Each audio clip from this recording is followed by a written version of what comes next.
It was unreal. I mean, it was just, she was my best friend. And like, I think about her and I dream about her all the time, like the way she was. And she was such a wonderful mother. And that's how I remember her.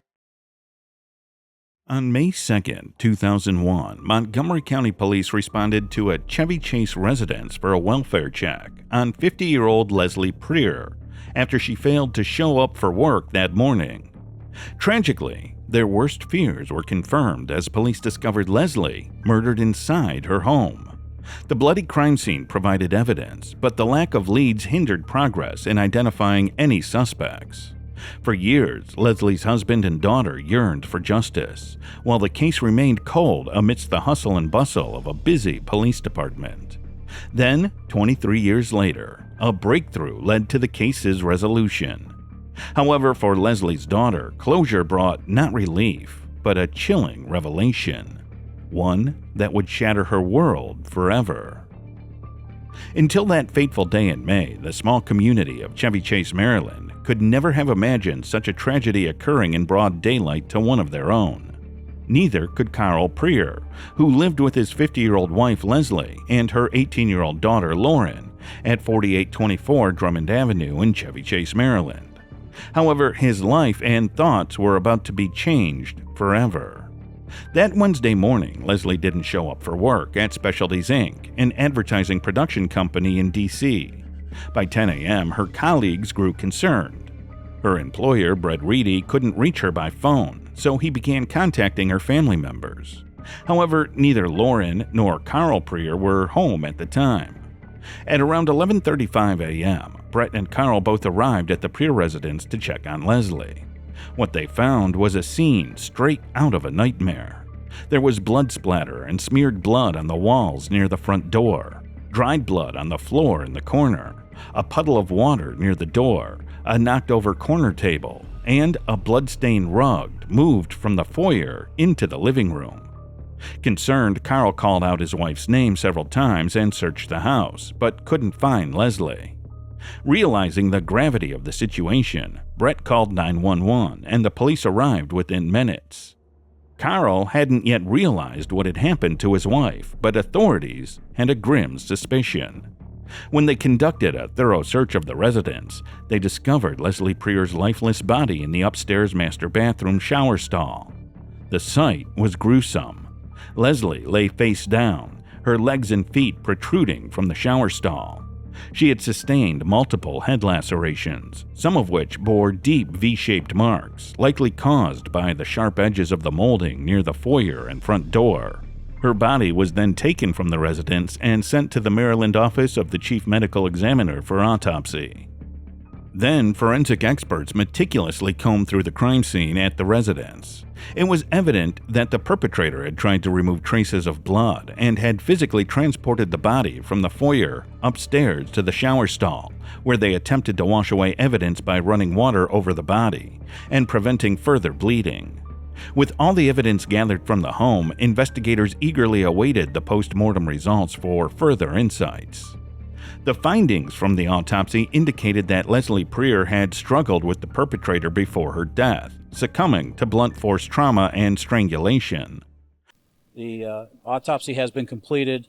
The cause of death, as we know, a contributing factor to that is blunt force trauma. While authorities disclosed some of these details, they remained tight-lipped about one small yet crucial detail. During the autopsy, Leslie's fingernails were scraped, revealing unknown male DNA. This DNA suggested physical contact, possibly during a struggle, consistent with wounds on her arms. The same DNA was found in blood droplets from the dining room, kitchen, and back door. Despite submitting this DNA profile to CODIS on September 19, 2001, no matches were found. Investigators believed this DNA belonged to Leslie's killer, but they had no leads on who that might be. Neighborhood canvases yielded no new information, and the crime did not appear connected to any previous incidents in the area.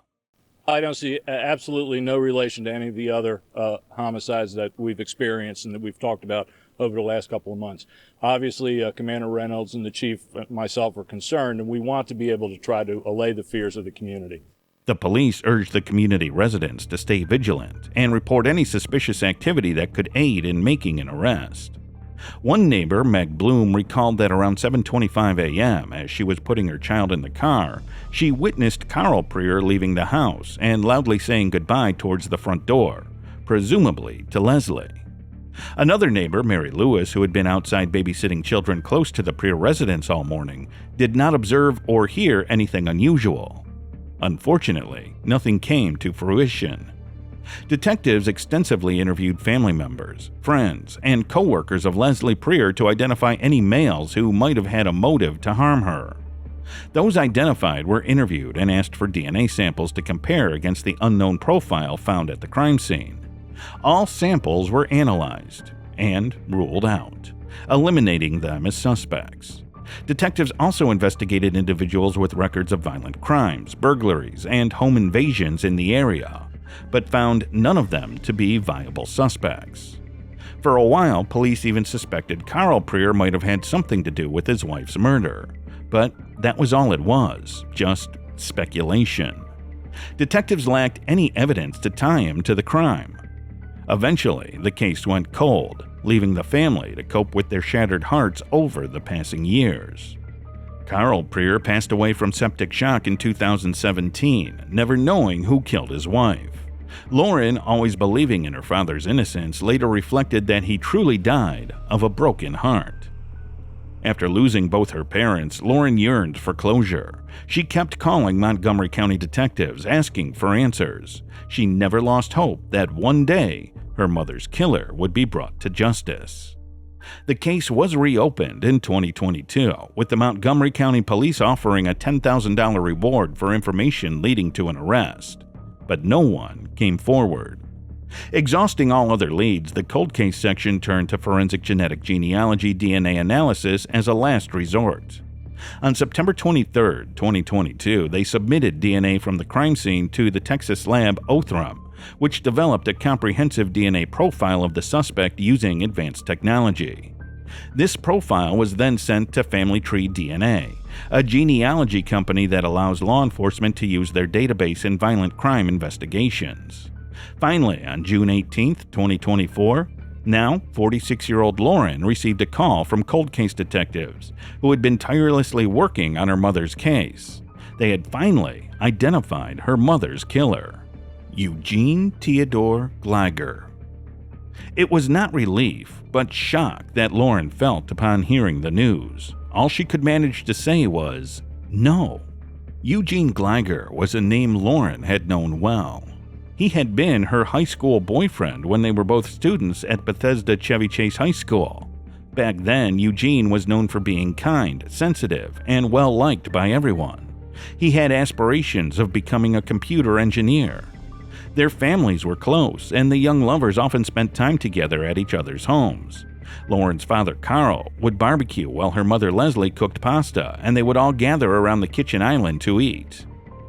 Gleiger even joined them on family trips to lakes near the Outer Banks and beaches in Delaware and Maryland, where they enjoyed playing games like Life and Parcheesi. During their 5-year relationship, Lauren witnessed Gleiger struggle with his parents' divorce and was aware of some volatile family dynamics.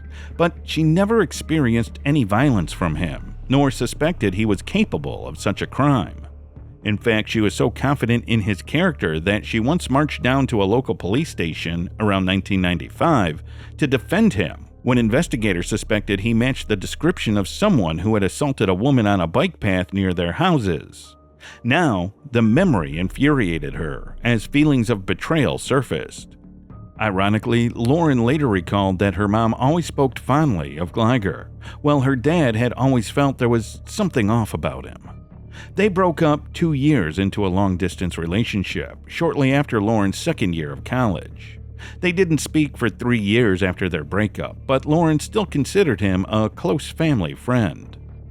Although Gleiger didn't attend Leslie's funeral, Lauren unexpectedly ran into him at a bar in Bethesda shortly afterwards. When she informed him of her mom's passing, he looked at her and quietly replied, "I'm so sorry." He didn't seem weird and how you can look somebody in the eye and knowing that you committed this crime. Over the years, she encountered him a few times at gatherings with mutual friends, but nothing seemed out of the ordinary. Then, 3 years ago, Gleiger's brother texted Lauren expressing concern that Gleiger might harm him.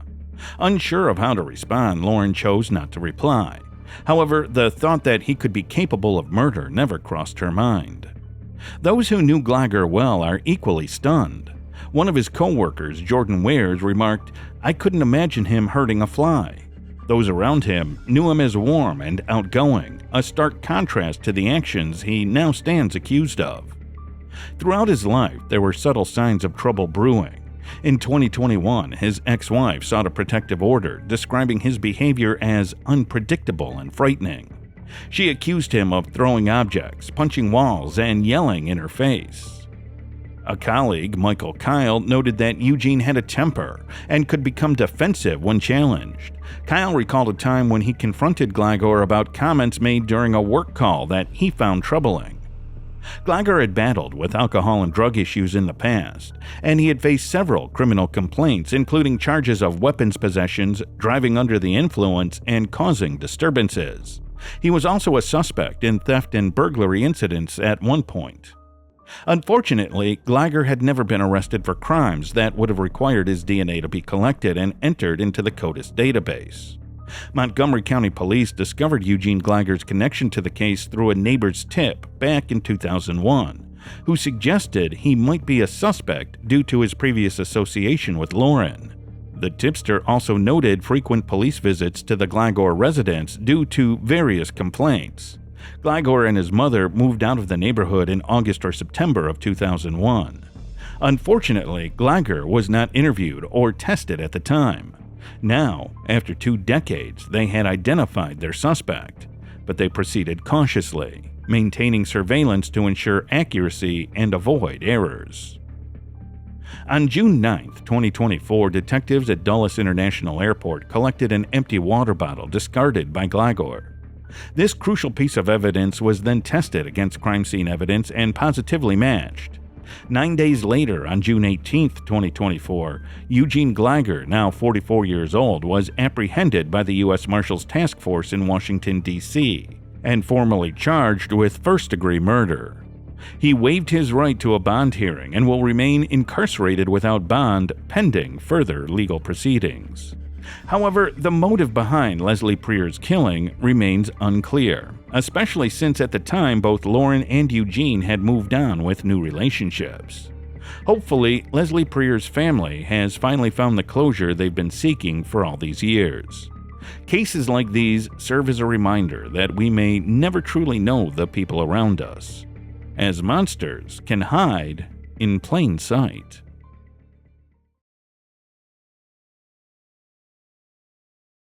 The remains of a man who was found in 1990 have finally been identified.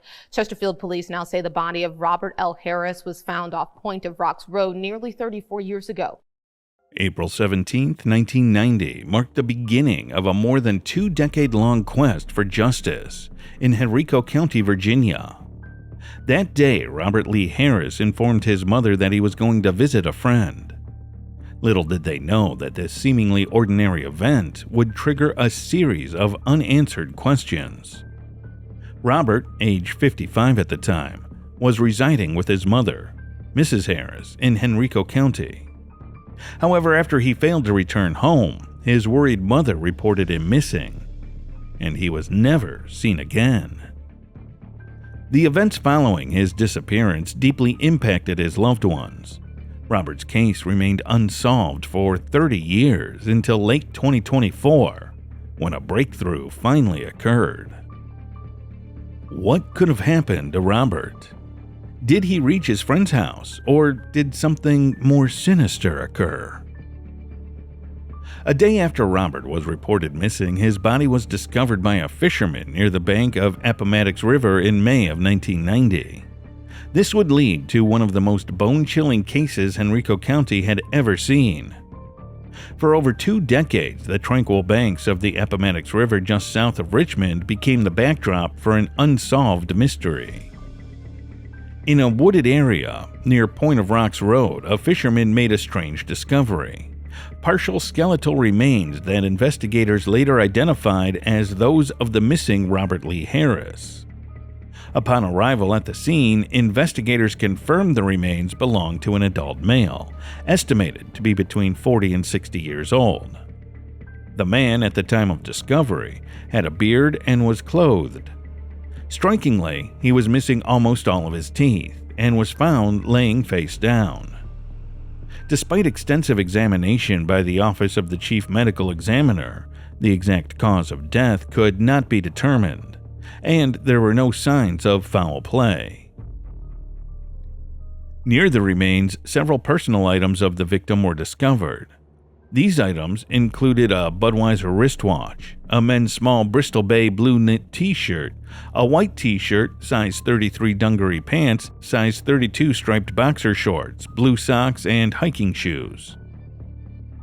At the time the body was discovered, no one knew it was Robert because the investigators could not identify the body or track down his family members, and ultimately, the case went cold. As years passed, the case received little attention, and over time, without any new leads or technological advancements, the case faded into the background.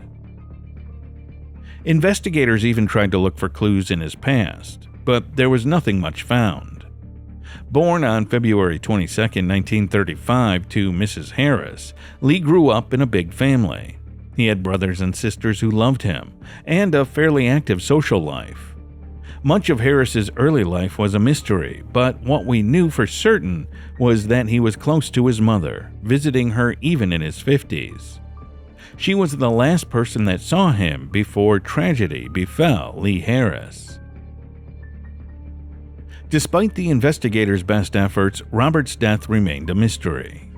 No eyewitness came forward, and there was hardly any forensic evidence to be gleaned from the site of the discovery. A body located in the river over a month washed away any DNA evidence the police would have, leaving only Robert's skeletal remains as the primary focus.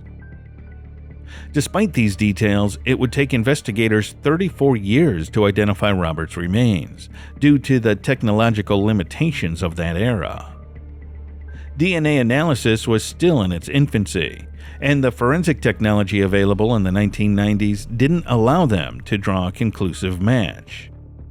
The fact that Robert's body was discovered without any teeth near the Appomattox River in Chesterfield County, Virginia, provided no additional clues to aid in the investigation. Robert Lee Harris's information also did not match any of the names and details in the National Missing Persons System at the time, and after inspection of his remains, the police determined that there was no foul play. Although more than a few officers found it peculiar that Harris was missing all of his teeth. That was typically evidence that somebody was trying to cover their tracks, perhaps the person who might have killed Lee. However, without conclusive physical evidence, a means of identification, and limited DNA technology, the police were forced to close down Robert's case. It wasn't until more than 3 decades later that Robert's remains were finally identified, and the case then reopened. In June of 2022, renewed efforts were undertaken to identify the mysterious man. It's important to note that at the time of his death, there were no advancements in technology that could aid in solving such cases. However, due to advancements in forensic technology now, there were renewed investigative efforts aimed at solving cold cases. The developments of forensic-grade genome sequencing by Othram allowed for the extraction and sequencing of DNA from Robert's degraded remains, which had been challenging to analyze at first with older techniques. This breakthrough enabled the generation of a comprehensive DNA profile, making way for new investigative leads. The application of genetic genealogy combined with forensic DNA analysis helped provide a method to trace potential relatives and construct a possible family tree. The collaboration between the Chesterfield County Police Department, the Virginia State Office of the Chief Medical Examiner, and Othram were crucial in finally identifying the man. The creation of a comprehensive genetic profile from Robert's remains led to new leads, which finally helped the investigators working on the case identify the relatives through extensive genetic research. Follow-up investigations involved collecting DNA samples from those relatives, which eventually helped confirm the deceased Robert's identity. Reopening the case allowed investigators to apply these advanced techniques, resolving a decades-old mystery and providing closure to the family of a deceased man. After decades of silence, the chilling case of the Mystery Park Man came to a bittersweet conclusion. Robert Lee Harris finally found his way home to his living family. While the details surrounding his death may remain a mystery for now, Robert Lee Harris's loved ones can finally find closure and lay him to rest. The remains of a man who was found in 1990 have finally been identified. Chesterfield police now say the body of Robert L. Harris was found off Point of Rocks Road nearly 34 years ago. 8 News reporter Cheyenne Pagan spoke with police and brings us this story. We now know more details about an over 3-decade-old cold case thanks to DNA testing.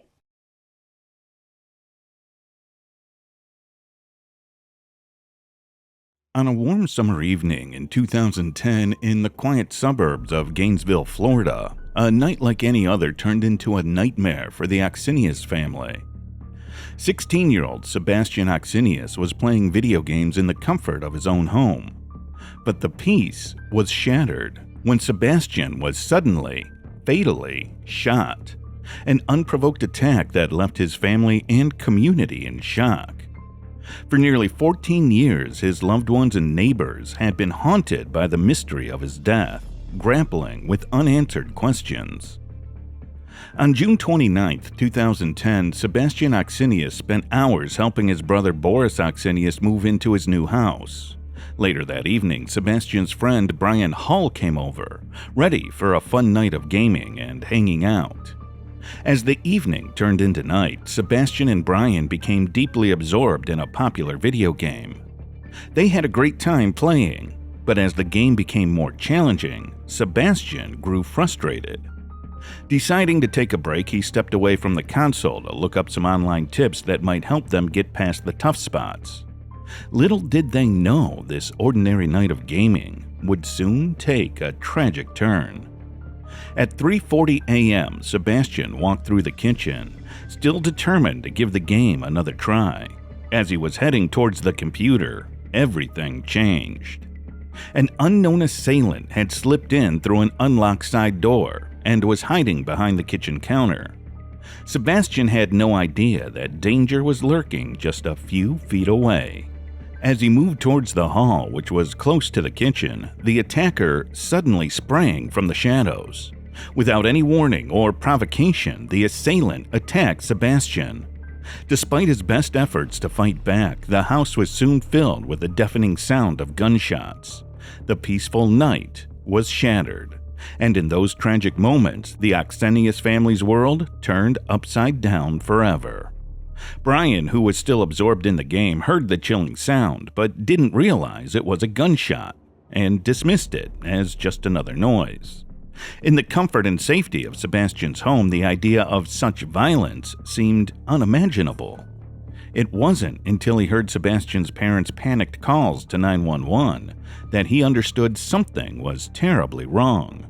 Sebastian's father, Boris Sr., hearing the gunshots, rushed downstairs towards the kitchen.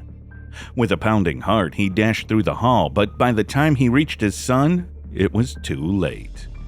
Sebastian was found on the kitchen floor, covered in blood and fighting for his life. Boris Sr. rushed to his side and desperately tried to stop the bleeding. With trembling hands, he pressed against the wounds.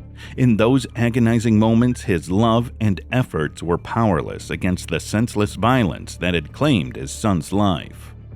Sebastian was a vibrant and promising young man, deeply cherished by his family. He was a dedicated student at Buchholz High School, excelling academically and consistently ranking near the top of his class. Outside the classroom, he found joy in wrestling, where his determination and hard work made him a standout athlete who was often described as methodical and focused. The shock of the tragedy was so serious that no one could understand what terrible motive had compelled someone to take the life of such a vibrant, fun-loving boy. The Alachua County Sheriff's Office launched an intensive investigation, determined to unravel the mystery behind the senseless act of violence that shattered the peaceful Gainesville community. With little to go on initially, detectives pursued every lead tirelessly. They meticulously examined every piece of evidence and interviewed witnesses and Sebastian's friends as they tried to find if anyone had any kind of hatred or jealousy towards him, which might explain the attack. But everyone they spoke to confirmed the same thing, that Sebastian was a gentle person with no enemies. Despite the diligent efforts of law enforcement, the case soon grew cold, leaving Sebastian's family and friends devastated with grief. Alachua County Sheriff spokesman Lieutenant Steve Maynard expressed the department's frustration.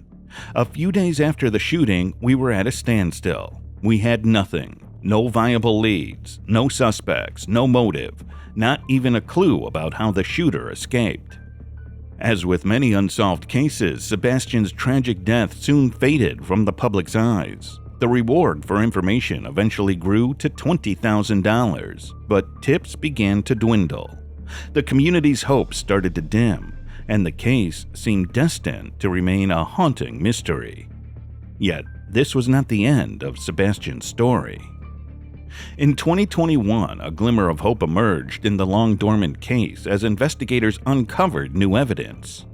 This breakthrough, though not disclosed in detail, provided a crucial piece of the puzzle that had evaded authorities for over a decade. With renewed determination, they began piecing together the intricate details of the crime, inching closer to identifying the perpetrator responsible for Sebastian's untimely death. Months of relentless investigation went by, leading to a significant development. A suspect emerged with ties to Central Florida.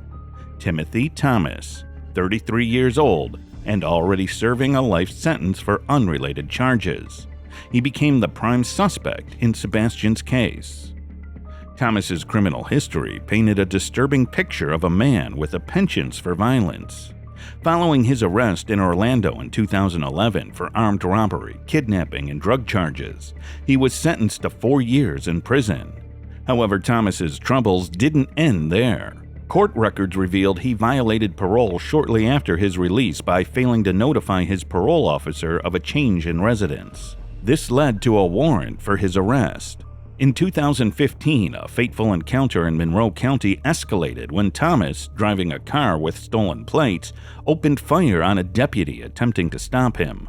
Miraculously, the deputy survived the ordeal thanks to protective gear. Finally, in December of 2023, a major development occurred in the Sebastian Ochsenius case when Timothy Thomas was indicted by a grand jury for burglary and the fatal slaying of Sebastian while still being engaged in trafficking. He is currently held in Alachua County Jail on a hefty $1 million bond. The case took a dramatic twist as Thomas's court-appointed public defender withdrew, citing an irreconcilable conflict of interest, adding intrigue to the proceedings. Meanwhile, law enforcement found a lead during their new investigation and intensified their efforts to locate a woman who had reportedly loaned Thomas her car in 2010. It was supposed that possibly she would have been present during Sebastian's tragic murder. This crucial search highlighted a potential key witness whose cooperation could shed light on the event of that fateful night. However, Sheriff Emery Gainey emphasized that law enforcement did not believe the woman who loaned Timothy Thomas her car in 2010 had any prior knowledge of his alleged actions that night. Gainey appealed to the public for help in locating her, describing her as Hispanic, very short and around 19 or 20 years old with a heavy build at the time. The vehicle in question was identified as a white or cream-colored Kia Sportage or a similar model. Gainey stressed that the woman was not considered a suspect and assured the community that she was not in trouble. Rather, they simply wished to speak with her to gather more information related to Sebastian's tragic murder, hoping to uncover crucial details that could lead to further progress in the case. For Sebastian's family, the period of 14 years has been marked by enduring anguish, each day filled with the painful absence of their beloved son. Boris Sr., Sebastian's father, expressed his hope to one day confront Timothy Thomas and ask him the haunting question, why? The pain of their loss goes beyond any desire for retribution. It's a deep ache that resonates through every moment. During a poignant press conference on February 5, 2024, Boris reflected on the tragedy, emphasizing how their home, once a place of safety for Sebastian as a 16-year-old, became a scene of horror. Despite the difficult journey, they found solace in the pursuit of justice for their son, a step towards healing amidst the unimaginable grief.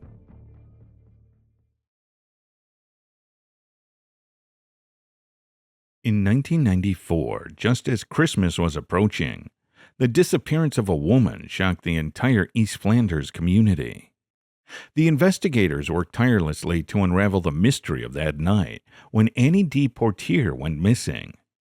What made the case even more disturbing was that Annie was already struggling with depression, leading many to speculate about her fate. For 30 long years, this case kept law enforcement on edge, as no one could have anticipated the horrifying secrets that were about to be revealed. In November of 1994, 48-year-old Annie D. Poortere was thrilled about her weekend plans to meet up with friends. It was a rare chance for everyone to be free, and she had been looking forward to it for days. After finishing her chores, Annie got ready, excited for the evening ahead. She told her husband Den that she'd be back soon and left their house in St. Martens-Latem, a village in East Flanders, Belgium. Den, who worked as a painter, had a busy schedule ahead of him. In addition to his painting work, he was scheduled to referee a football match and had some shopping to take care of. Like Annie, he left shortly after her.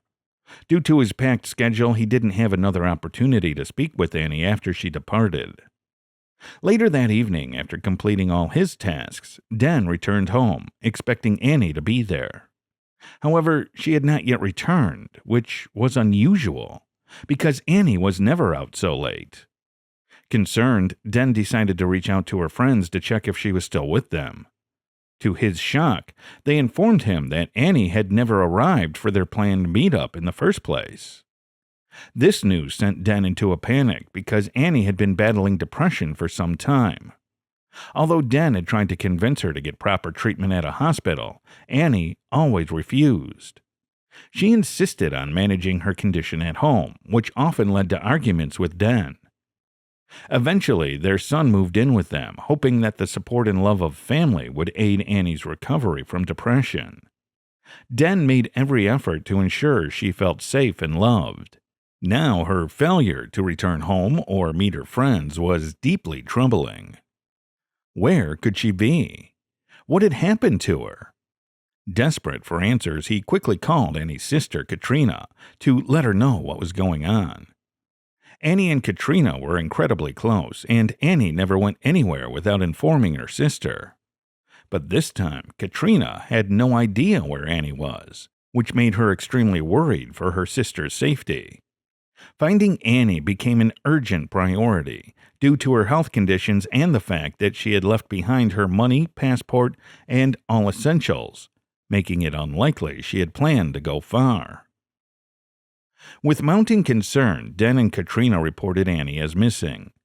The news of Annie's disappearance also quickly spread, and relatives rushed to Den's house to console him and their son.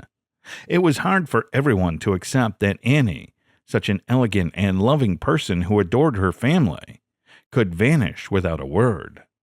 She was the heart of the family, and the thought of her being out there alone was unbearable. A comprehensive investigation was initiated to locate Annie. In the 1990s, lacking the advanced technology of today, investigators pursued every conceivable lead using traditional methods. They conducted extensive interviews with Annie's friends and acquaintances, hoping to uncover any clue that might reveal her whereabouts. Meticulously, they searched the route Annie would have taken to meet her friends, seeking a breakthrough. But each endeavor resulted in frustration. Days turned into months with no meaningful leads emerging. The search for Annie became increasingly desperate as time passed without any new information. Despite their relentless efforts and the support of Annie's devastated family, the case grew colder with each passing day. As time went by and no new leads surfaced, the search for Annie became an agonizing mystery.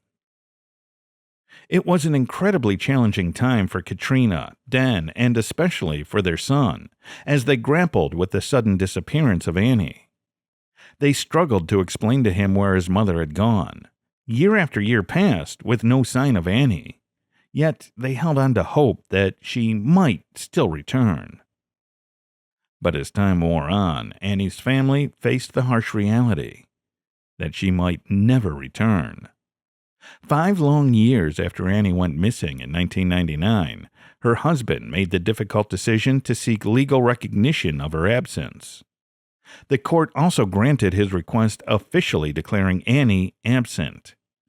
This legal step marked a bittersweet milestone for the family, acknowledging the possibility that Annie was no longer alive, while still holding on to the hope that one day they might learn the truth about her disappearance.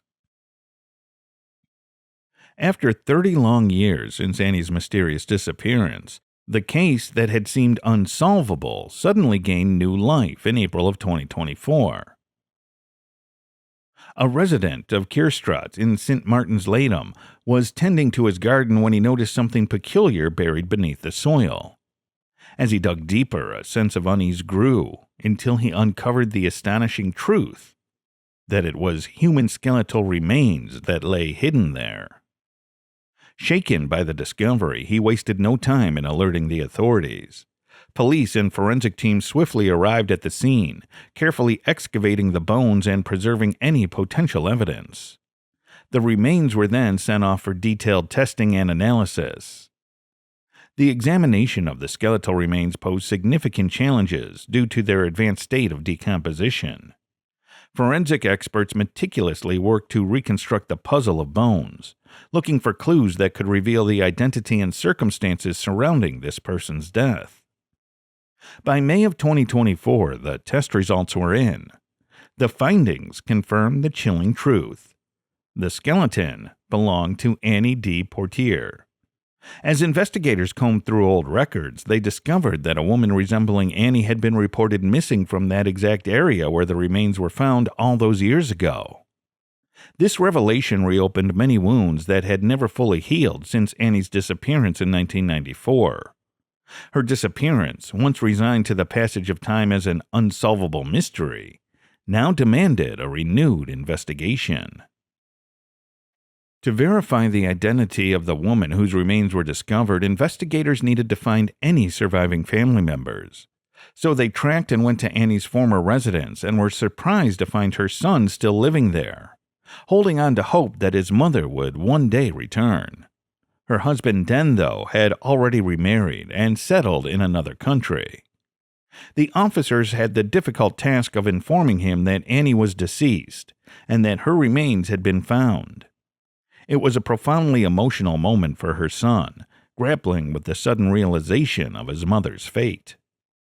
Despite the overwhelming grief, Annie's son bravely agreed to provide his DNA to help confirm the identity of the remains.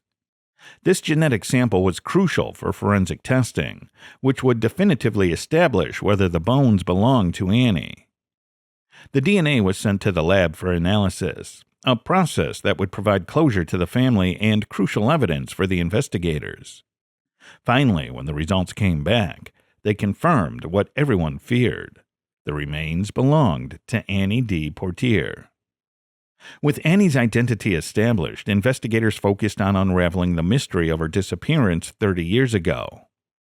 They turned to Annie's son for any insights or suspicions he might have had about who could harm his mother. But he had no knowledge of anyone who held such animosity towards her. A significant breakthrough came when investigators spoke with the person on whose property Annie's remains were found. It's unclear whether he volunteered information to the police or if they learned of him through other means, But they discovered things about a man named Hans D., who had been Annie's ex-husband. Initially, investigators doubted Hans could be involved, as he had appeared close to Annie. He had even publicly expressed his devastation over her disappearance in media interviews. Investigators wasted no time in tracking Hans in Belgium, where he currently resided, and uncovered the most awaited revelation. They conducted a thorough and intense interview with him, during which Hans confessed to burying Annie's body 30 years earlier. However, he maintained that he was not the one who killed her. According to Hans, he was paid to dispose of Annie's body, but did not know the identity of the person who hired him. Despite Hans's claims, investigators harbored serious doubts about his story. They believed he was withholding crucial details and suspected him of being directly responsible for Annie's death and burial in the neighbor's garden. In May of 2024, Hans was promptly arrested and charged with first-degree murder in the case of Annie D. Poortere. Currently, he remains in custody awaiting his trial and sentencing. After years of uncertainty and anguish, Annie's family finally had some closure. They now knew where Annie had been all these years and who was responsible for her tragic end. The arrest of Hans marked a significant milestone in the long and painful journey towards justice for Annie and her loved ones.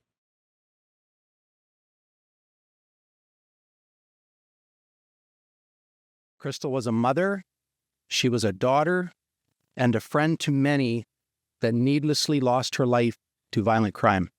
Crystal also struggled. She was exploited and had issues with addictions. Unfortunately, Crystal was a vulnerable person, and someone took advantage of that. I think it's a little ray of hope, I'll say. That's how I'm taking it. It's a little ray of hope that the families can take and say, maybe one day my family situation can be solved. My loved one can be brought home. Crystal Saunders, a bubbly 24-year-old woman from Winnipeg, was last seen alive on April 18, 2007, just before she got into a vehicle on Sargent Avenue and Sherbrooke Street. The next morning, an off-duty police officer found the woman's remains in a ditch near St. Ambrose, a community about 80 kilometers northwest of Winnipeg. Although there were some developments in the case in 2014, it took another decade to reach its conclusion. When it finally did in 2024, 17 years after the murder, the resolution shocked everyone involved. On the evening of April 18, 2007, Crystal Saunders was seen at Winnipeg's West End by a Winnipeg Police Service officer on duty. Around 6 p.m., the officer observed her entering a vehicle at the northeast corner of Sargent Avenue and Sherbrooke Street. The car quickly drove away, and that was the last sighting of her alive. A little over 36 hours later, on April 20th, around 9 a.m., an off-duty police officer discovered her body near a ditch near St. Ambroise, Manitoba, a community 80 kilometers northwest of Winnipeg. He had been trying to check his trap line when he saw her body. More members of the Royal Canadian Mounted Police, or RCMP, soon arrived at the scene. After initial investigations, they classified Crystal's death as a homicide. However, at that time, they did not disclose any details about how she died. This lack of information was devastating for her loved ones, who were desperate to understand what could have happened to her. Crystal Shannon Saunders was born in 1983. She grew up in the north end of Winnipeg, where she attended St. John's High School. She lived with her grandmother, Eileen Saunders, and her uncle, Joe Saunders. Growing up, Crystal was a happy and bright child who enjoyed a variety of arts. She was good at arts and writing. Leslie Hansen, a friend of Crystal, described her as an ambitious person who had dreams of going back to school and becoming a counselor, working with at-risk youth. However, she soon got involved in escort work and was often away from home for hours at a time. She also got involved with drugs, and soon she became addicted. Somewhere during this journey, Crystal had a daughter, but due to her struggle with addiction, the child was taken by Crystal's grandmother. In order to beat her addiction, Crystal began to attend a rehabilitation program in February of 2007 at the Behavioral Health Foundation in St. Norbert, Manitoba. However, in March, she suddenly stopped attending. At the time of her death, Crystal had made plans to deal with her addiction and get her daughter back. The Portage La Prairie RCMP was put in charge of the investigation, and they started to question her family and friends, including those who had seen her on the day of her death. However, no one knew what happened to her, and since the police said very little about how she died, the public wasn't aware of what really happened. They interviewed Crystal's mother, Sandra Saunders, who said that her daughter had been scared for her life in the weeks before her death. She told police that Crystal was always talking about being threatened, but she never took it seriously because her daughter was always high on something. Upon further investigation, police found traces of unknown DNA on Crystal's body. It showed that she had been assaulted before her death. But in 2007, there were no matches within the system, so that lead was left unattended to. Eventually, the trail went cold. By 2012, Project Devote took the lead of the still open investigation. They were a newly formed unit under the RCMP Winnipeg Police Service Task Force for Missing and Murdered Exploited Persons. This unit submitted the DNA sample found on Crystal's body to the National DNA Databank. But no leads were found on this until December of 2014, when investigators were contacted by the National DNA Database. After 7 years, the DNA sample found on Crystal's body had finally been identified. So who was the last person in contact with Crystal Saunders? In 2014, the DNA found on Crystal's body was linked to a 42-year-old man, Kevin Charles Q. Q's DNA had been obtained due to his previous convictions from other crimes outside Manitoba over the years. He was questioned about his involvement in Crystal's death, but he denied having killed her. Crystal's phone records showed they had been in contact the night she went missing, but Q stood firm in the fact that he hadn't murdered her.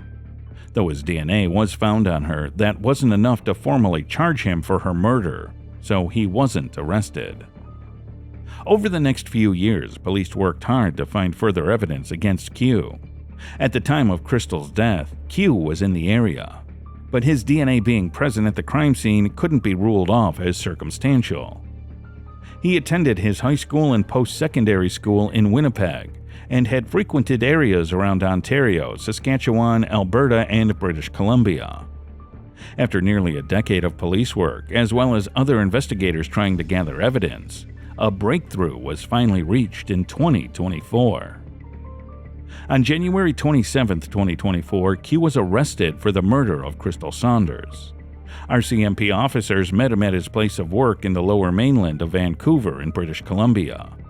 Q had been working and living in the area ever since the initial questioning in 2014. On January 29, 2024, he was officially charged with the second-degree murder of Crystal Saunders. Special Projects Team arrested 42-year-old Kevin Q. from Vancouver, BC, and charged him with second-degree murder in relation to the death of Crystal Saunders.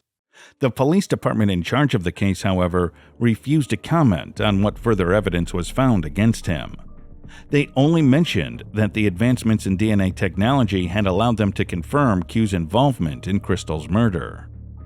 The investigators further stated that they also went through the records of interviews, case notes, and files through the years to reach a conclusion on the case. He was expected to be taken over from Surrey to Winnipeg for a formal charge, but further information regarding this case has not yet been released to the public. Sandra Saunders, Crystal's mother, told police it was the most wonderful news she had heard in a long time. Knowing who had killed her daughter lifted the weight of pain she had been carrying for 17 years. Joe Saunders, Crystal's brother, felt relief at the case being solved and anger towards his sister's killer. According to him, Q had continued to live his life freely for 17 years after taking Crystal's. He also stated that Crystal's grandmother, who had died in 2017 before getting justice for her granddaughter, would be happy that the killer had finally been caught. On January 30th, 2024, a vigil was held at the Maui Chiatada Center in Winnipeg's North End to remember Crystal Saunders. Gathered around the fire, members of her family threw pouches of tobacco into it as they remembered their sister, friend, and mother. At a press conference held after Q's arrest, the RCMP chief officer expressed displeasure as he said Crystal was a wonderful person who was just exploited and taken advantage of. Natani Fontaine, the Manitoba family's minister, talked about the ripple effects this case would cause in the lives of Manitoba residents. Yes, this is good news. It's going to have some ripple effects, but also I think that what you're going to see is that families will have a sense of hope, but also coupled with frustration. In all of this, one thing that is clear is that slowly and surely the advancements on DNA technology is paving a way for these murderers to be brought to justice. There is a bright ray of hope in the families of the victims who have long been due for closure and justice.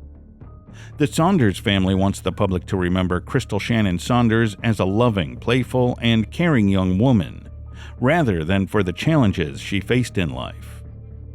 Still, the RCMP is asking for anyone with additional information on Crystal Saunders' murder or any other matters related to Kevin Q to call the RCMP tip line at 1-888-673-3316.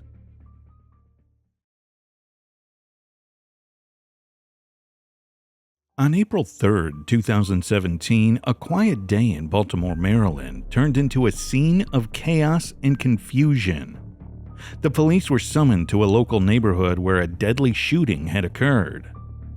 The incident alone was alarming, but what really shook everyone was the mysterious motive behind the killings.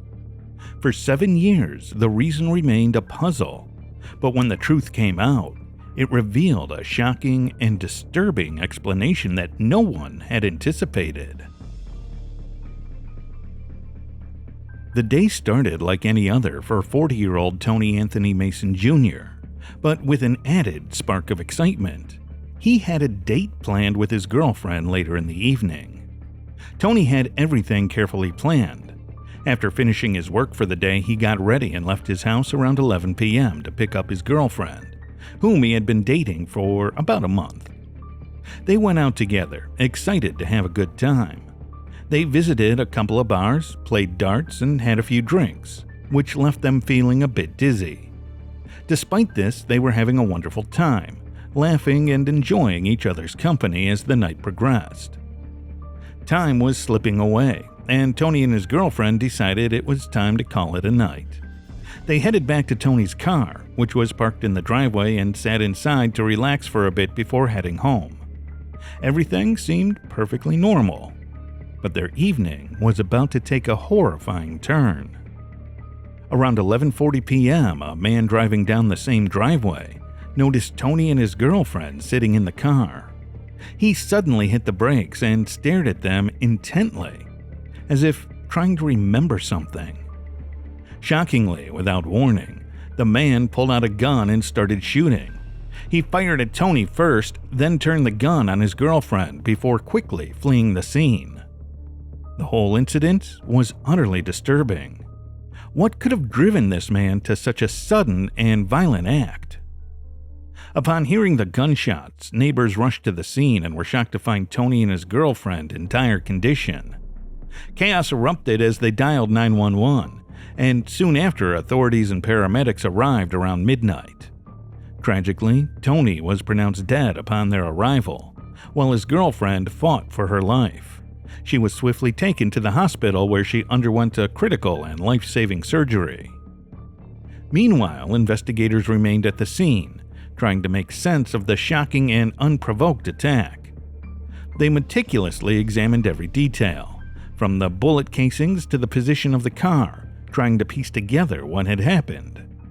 The investigation was complex and demanded meticulous attention to every potential clue, and there were no immediate explanations for the violence. Tony had been shot twice in the head, which seemed like a clear indication that he was the primary target. Authorities found no signs of a struggle, No illegal substances, and nothing out of the ordinary that might suggest what had led to this tragic event. For authorities, understanding Tony's background and the motive behind his murder was crucial.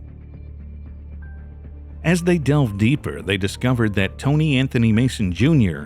wasn't just any ordinary person. He was a respected sergeant with 17 years of service in Washington's Metropolitan Police Department.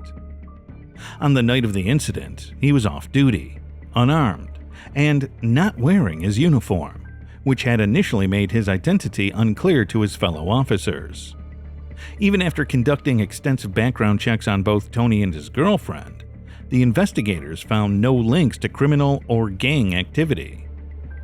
This revelation added a layer of complexity to the case. Why would someone target an off-duty police sergeant in such a brutal manner? What could be the motive behind this seemingly senseless act of violence? Investigators began to consider if someone might have held a grudge against Sergeant Tony because of his position and decided to kill him out of revenge. This theory provided a potential motive for the crime. To gather more details, the authorities reviewed CCTV footage from the area, hoping to catch a glimpse of the killer. In the footage, they observed a car pulling up and stopping near Tony's vehicle. There was a brief moment of stillness before a hand emerged from the car's window and gunfire happened. The CCTV captured the chilling scene clearly: the flash of the gun, the recoil, and the car speeding away afterward. With this crucial evidence, the authorities focused their search on tracking down the car, believing it to be the key to finding the killer. The clarity of the footage showed the car's model, providing a solid lead. Investigators began scouring databases looking for any registered vehicles that matched the description. They also canvassed the neighborhood, hoping someone might have seen the car before or after the incident. Despite their efforts, they found the car nowhere, leaving no trace behind. Despite their best efforts, the authorities hit a dead end in the investigation into Sergeant Tony's tragic death. Being frustrated and determined to find justice, investigators took a drastic step. They offered a $20,000 reward to anyone who could provide information leading to the capture of the killer. However, days turned into weeks as they waited anxiously for a breakthrough, but none came.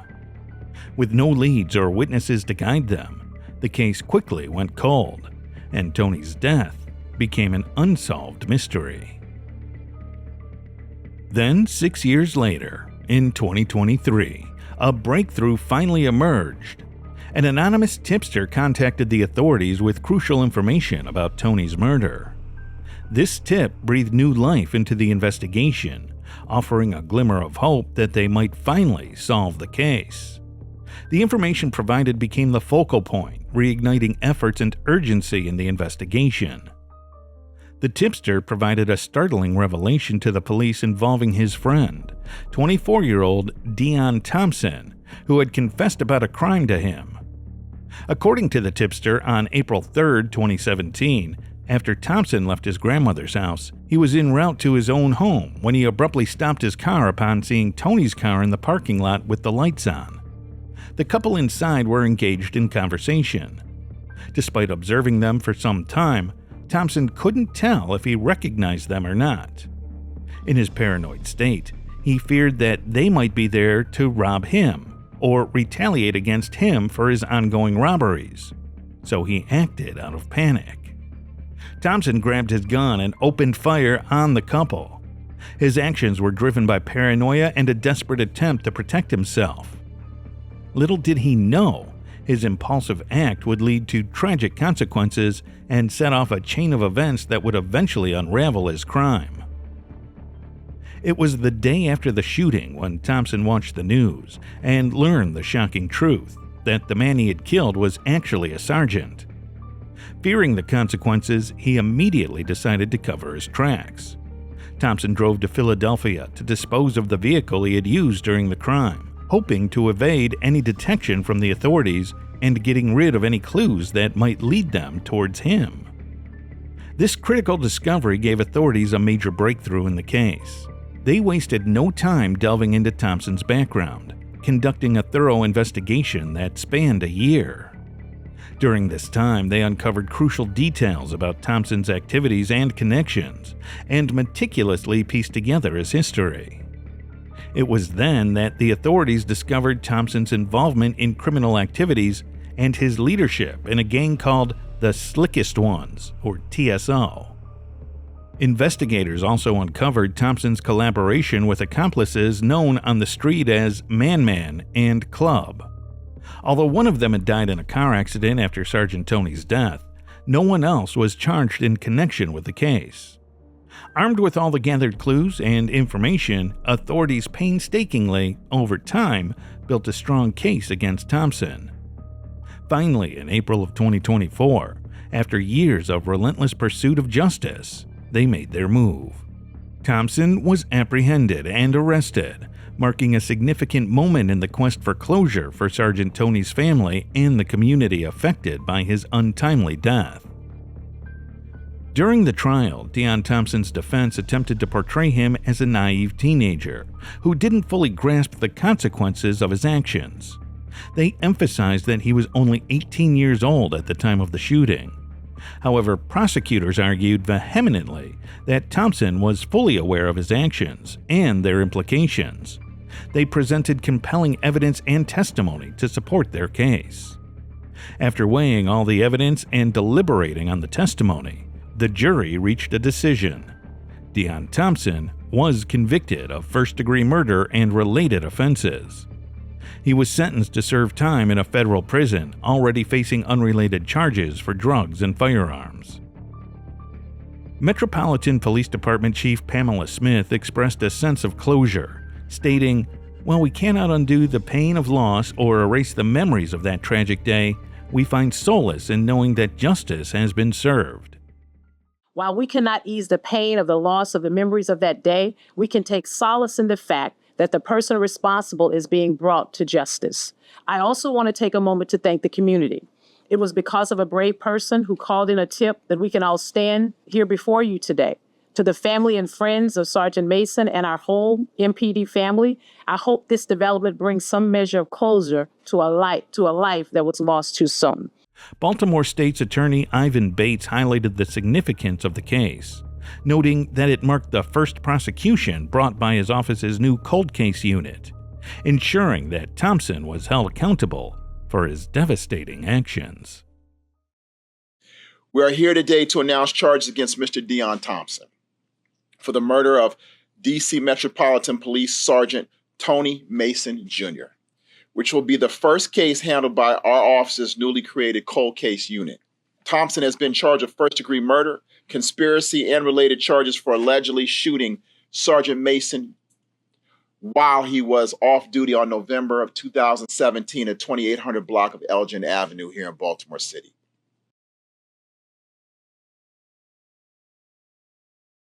In June of 1964, a fisherman in western Ohio stumbled upon a severed human arm in a gravel pit, sparking a mystery that would haunt the community for decades.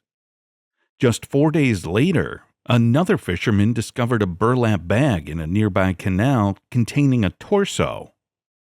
Over time, the grim puzzle pieces continued to surface, eventually revealing the dismembered remains of 43-year-old Daisy Shelton from Daytona. For nearly 60 years, this callous crime remained unsolved, leaving Daisy's family without answers and the town of Dayton in fear. But then, in a remarkable breakthrough, a key witness emerged, revealing critical information on the dark events of that fateful year. Who was responsible for Daisy Shelton's gruesome murder? And what compelled a witness to come forward after so many decades? Could this revelation finally provide closure to Daisy's grieving family?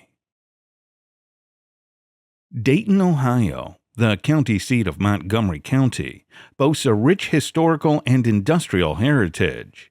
With a 2020 population of 137,644, it is Ohio's sixth most populous city, and the core of a metropolitan area housing 814,049 residents. Dayton initially thrived as a canal town, but it is famed for the Wright brothers, pioneers of powered flight, and its role in the Dayton Project, part of the Manhattan Project. Dayton transitioned to a service economy as heavy manufacturing waned in the late 20th century. Its strategic location makes it a logistics hub, positioned within 500 miles of 60% of the U.S. population and manufacturing infrastructure. June 1964, Western Ohio. A fisherman's routine cast shattered the tranquility. He reeled in not a fish, but a severed human arm. A horrific discovery, kicking off a decades-long chase for the truth. Just days later, another fisherman stumbled upon a burlap sack in a nearby canal, its grim contents confirming their worst fears, a dismembered torso. The following days brought more horrifying pieces, a head and leg, all tragically belonging to the same victim. The investigation identified the remains as 43-year-old Daisy Shelton from Dayton, but her killer remained a ghost. Who could have committed such a gruesome act?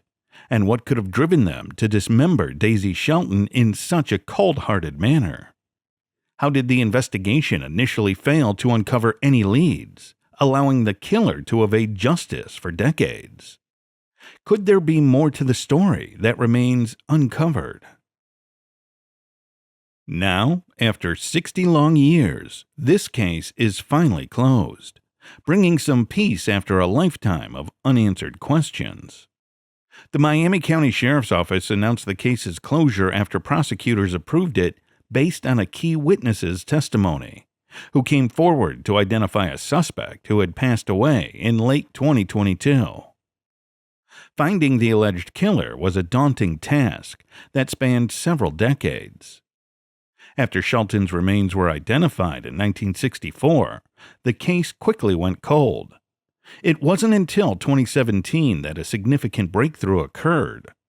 A witness, fearing he was on his deathbed, confessed to a nurse that he had seen someone kill Shelton with a hammer in a Dayton home. He detailed how the body was dismembered and discarded in bodies of water in and around the Dayton suburb of Tip City. It was a very grisly murder, even by today's standards, remarked Miami County Sheriff's Chief Deputy Steve Lord. The suspect, who authorities did not name, was interviewed multiple times by deputies in 2017. Initially, he denied knowing Shelton, despite evidence that they lived on the same street and worked for the same employer. However, in August of 2017, he reluctantly admitted to having known the victim. He acknowledged that a box from his house was used to transport Shelton's body parts, and conceded that it was possible she was killed at his home. Despite his admissions, he maintained that he was being set up by the eyewitness, but confessed, "I look guilty and could possibly be convicted in court." The witness to the murder provided testimony to a grand jury, but died before the case could be prosecuted. The suspect himself died in September of 2022 at the age of 92. With both the suspect and the witness deceased, the case's prosecution seemed impossible. However, the Miami County Sheriff's Office felt the information gathered was sufficient to declare the case closed. Maria Walling, Daisy Shelton's granddaughter, expressed her shock and disbelief upon hearing the news from the sheriff's office. "It's very, very shocking that a human being can do that to another human being," she said. Despite the case's official closure, Walling conveyed a sense of unresolved justice. "To be honest, no," she responded when asked if she felt justice had been served. "No one has that right. No one has the authority to take someone's life." Sheriff Lord highlighted the challenges of cold case homicides, emphasizing that they are among the most difficult investigations to tackle. His department was assisted by the Dayton Police Cold Case Squad in revisiting the details of the Shelton case. Revisiting cases is a crucial aspect of bringing a sense of justice to the victim's family, even if it comes long after the crime occurred, Lord stated. The case's resolution, albeit belated, underscores the perseverance of law enforcement in seeking justice for victims and their families. The Miami County prosecutor, Anthony Kendall, approved closing the case based on the gathered testimonies and evidence. This decision marked the end of a long and arduous journey for both the authorities and the Shelton family. Reflecting on the case, it is evident that the resolution of such cold cases, even after many decades, plays a vital role in the justice system. It serves as a reminder that while justice may be delayed, the efforts to uncover the truth persist. Collaborations between the Miami County Sheriff's Office and the Dayton Police Cold Case Squad exemplifies the dedication required to revisit and resolve cold cases.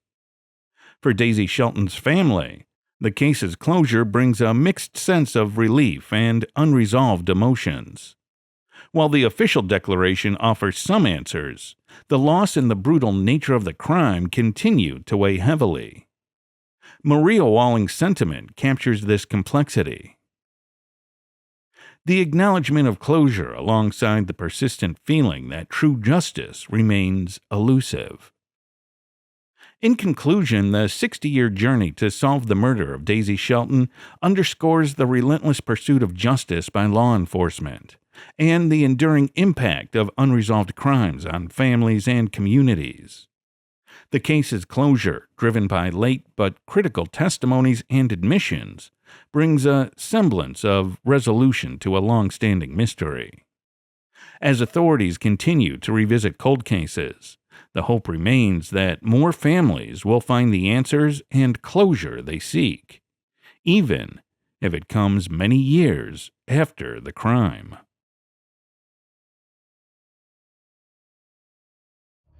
On May 28, 2022, 19-year-old Dylan Rounds went missing in the small rural community of Lucin, Utah. His last contact with family was earlier that day when he spoke on the phone with his grandmother. Dylan had been living alone on a farm he had purchased in the area and was expecting his first produce of the year. So everyone sensed trouble at his sudden disappearance. No one knew where he had gone, nor what happened to him. 2 months later, police found Dylan's boots discarded some miles from his farm. Investigations commenced from there, eventually leading to an unsettling discovery. What happened to Dylan Rounds? Would his family ever find closure? Dylan Rounds was born on August 1, 2002, to parents Justin Rounds and Candace Cooley in the city of Rigby, Idaho.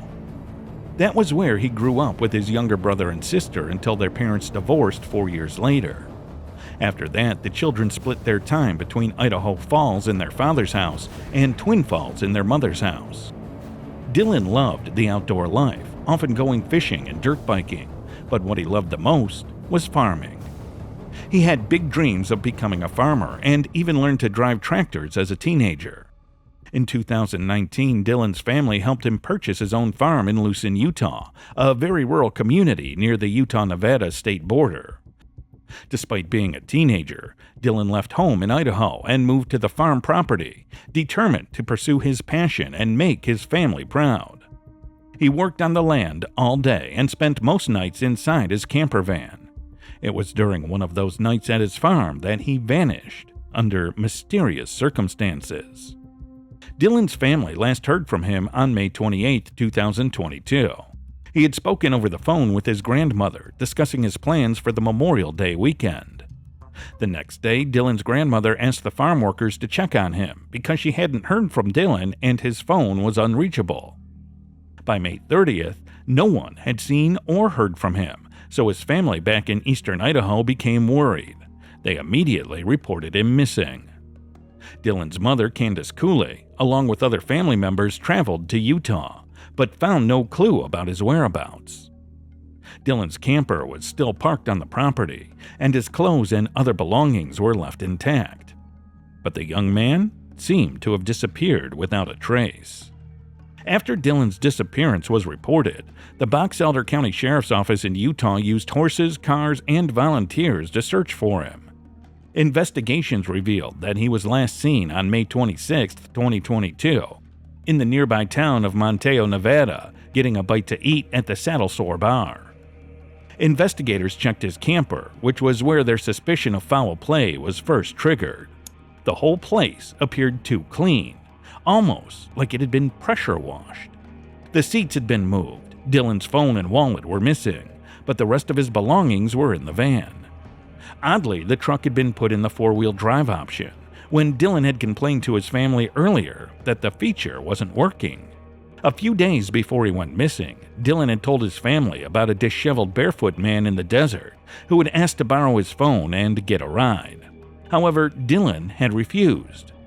The police took up this lead and identified the man as Chase Venstra, but he had already left the area by the time Dylan disappeared, so he was taken off the suspect list. As the days passed, missing persons flyers were created for Dylan, which described him as a 19-year-old boy with brown hair and brown eyes, standing 5 feet 10 inches tall and weighing 160 pounds. He typically wore blue jeans, a flannel shirt, and a baseball cap. To encourage tips from the public, Dylan's family put out a $20,000 reward for anyone who had any information about him. Meanwhile, dozens of volunteers continued to search for Dylan throughout the desert and the nearby farmlands, including some of the people he had helped in the past. During one of those searches in the area around the farm property, police found a pair of boots dumped in a dirt pile. The boots had belonged to Dylan. Worryingly, one shoe had a suspicious red stain on it. Forensics confirmed the worst. The stain was a blood splatter. And DNA analysis confirmed that the blood belonged to Dylan. With this find, Dylan's family began to dread that something terrible might have happened to their boy. Dylan's boot also had another person's DNA on it. When police tested it against the database records of previous offenders, it produced a match. Unfortunately, it wasn't sufficient to make an arrest. On June 18, 2022, investigators made a significant new breakthrough. They successfully located Dylan's phone, based on its last known signal transmission from near Lucin Pond. The phone was discovered at the bottom of the pond after a meticulous search. Despite being dumped in the water, the forensics team was able to obtain a digital download of the phone's contents. Among the data was a video taken just before the disappearance. The contents of the video were horrifying enough that police knew Dylan had met a tragic fate. They also had enough evidence at last to identify the main suspect. In Dylan's phone, police discovered a video of a much older man cleaning a gun, but the shocking part was that the man in the video had bloodstains on his clothes. Police believed the video had been taken just after Dylan was shot. To police's surprise, the suspect in the video was also the same person whose DNA had been identified on Dylan's boots after forensic analysis. Call records also showed that Dylan had called this person just before he disappeared that day. In July of 2022, investigators issued an arrest warrant for 61-year-old James Brenner in relation to Dylan's disappearance. He was arrested in Utah without incident, but he declined being involved in Dylan's disappearance. In August of 2022, the Nevada police raided Brenner's home to search for more clues. They found the shirt Brenner had been wearing in the incriminating video on Dylan's phone. A forensic analysis of the shirt confirmed the presence of Dylan's blood and DNA on the fabric. Based on the evidence, in October of 2022, the Box Elder County Sheriff's Office changed Dylan's case from a missing person to a homicide investigation. Investigations revealed that Brenner had been squatting in a trailer just a few miles away from Dylan's property and had often helped Dylan to bale hay.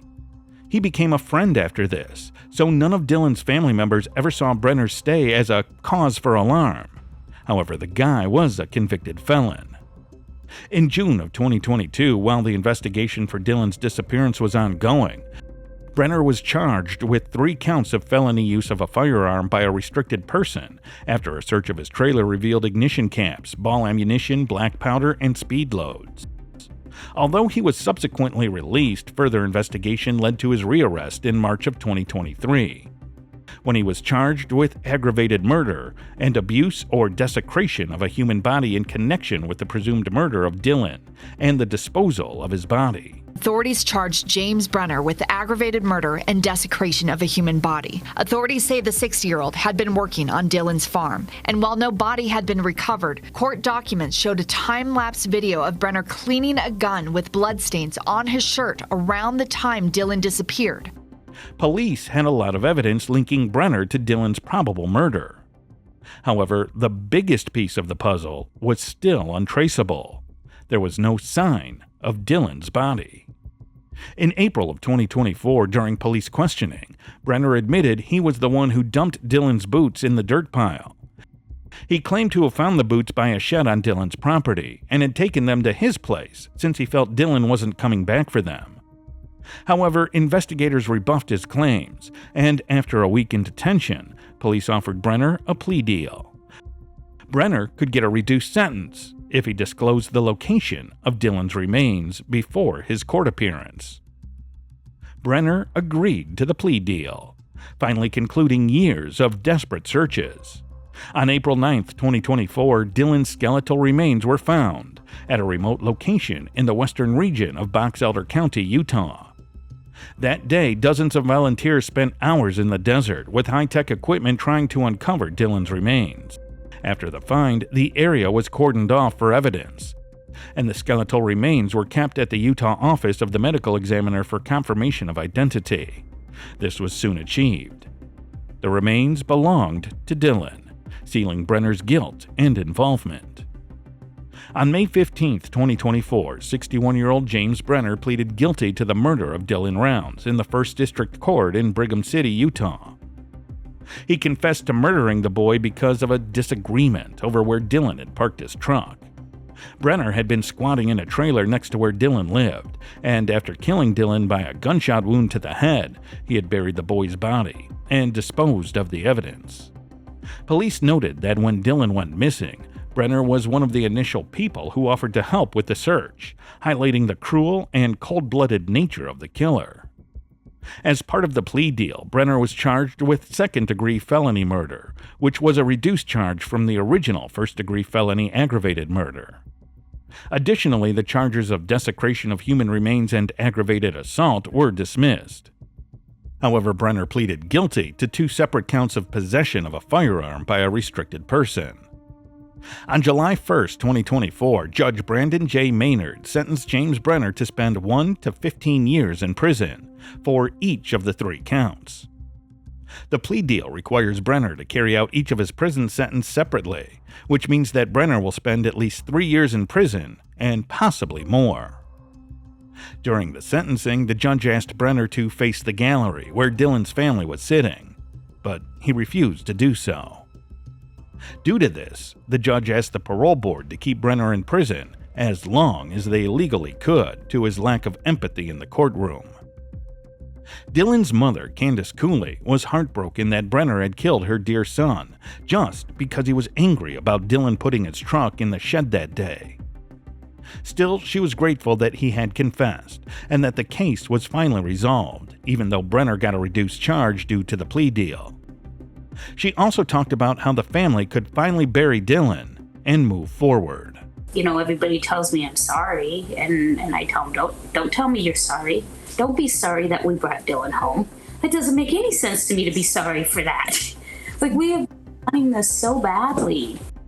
Dylan's father, Justin Rounds, showed his emotional side in court, telling Brenner how much he had hurt the family, how he dared his son's killer to look at them and see how much he had affected them.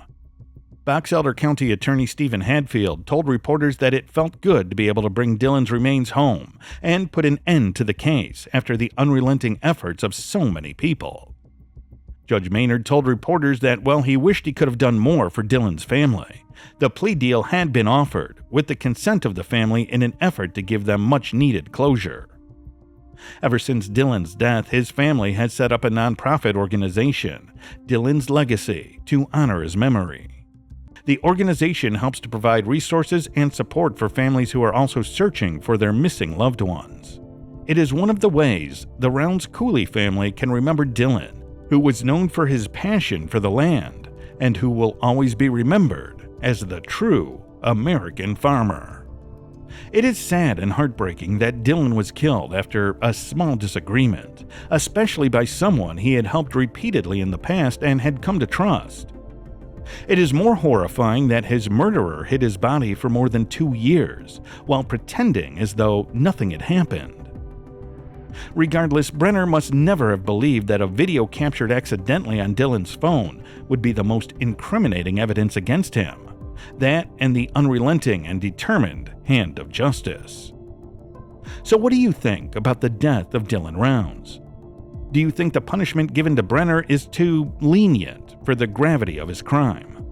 Let us know your thoughts in the comment section below.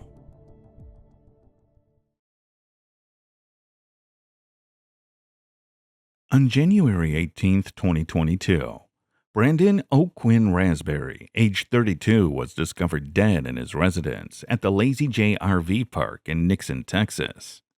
He had suffered a fatal gunshot wound to the head. Following an autopsy, police determined that he had been killed 2 days earlier on January 16th. The authorities promptly classified the case as a homicide.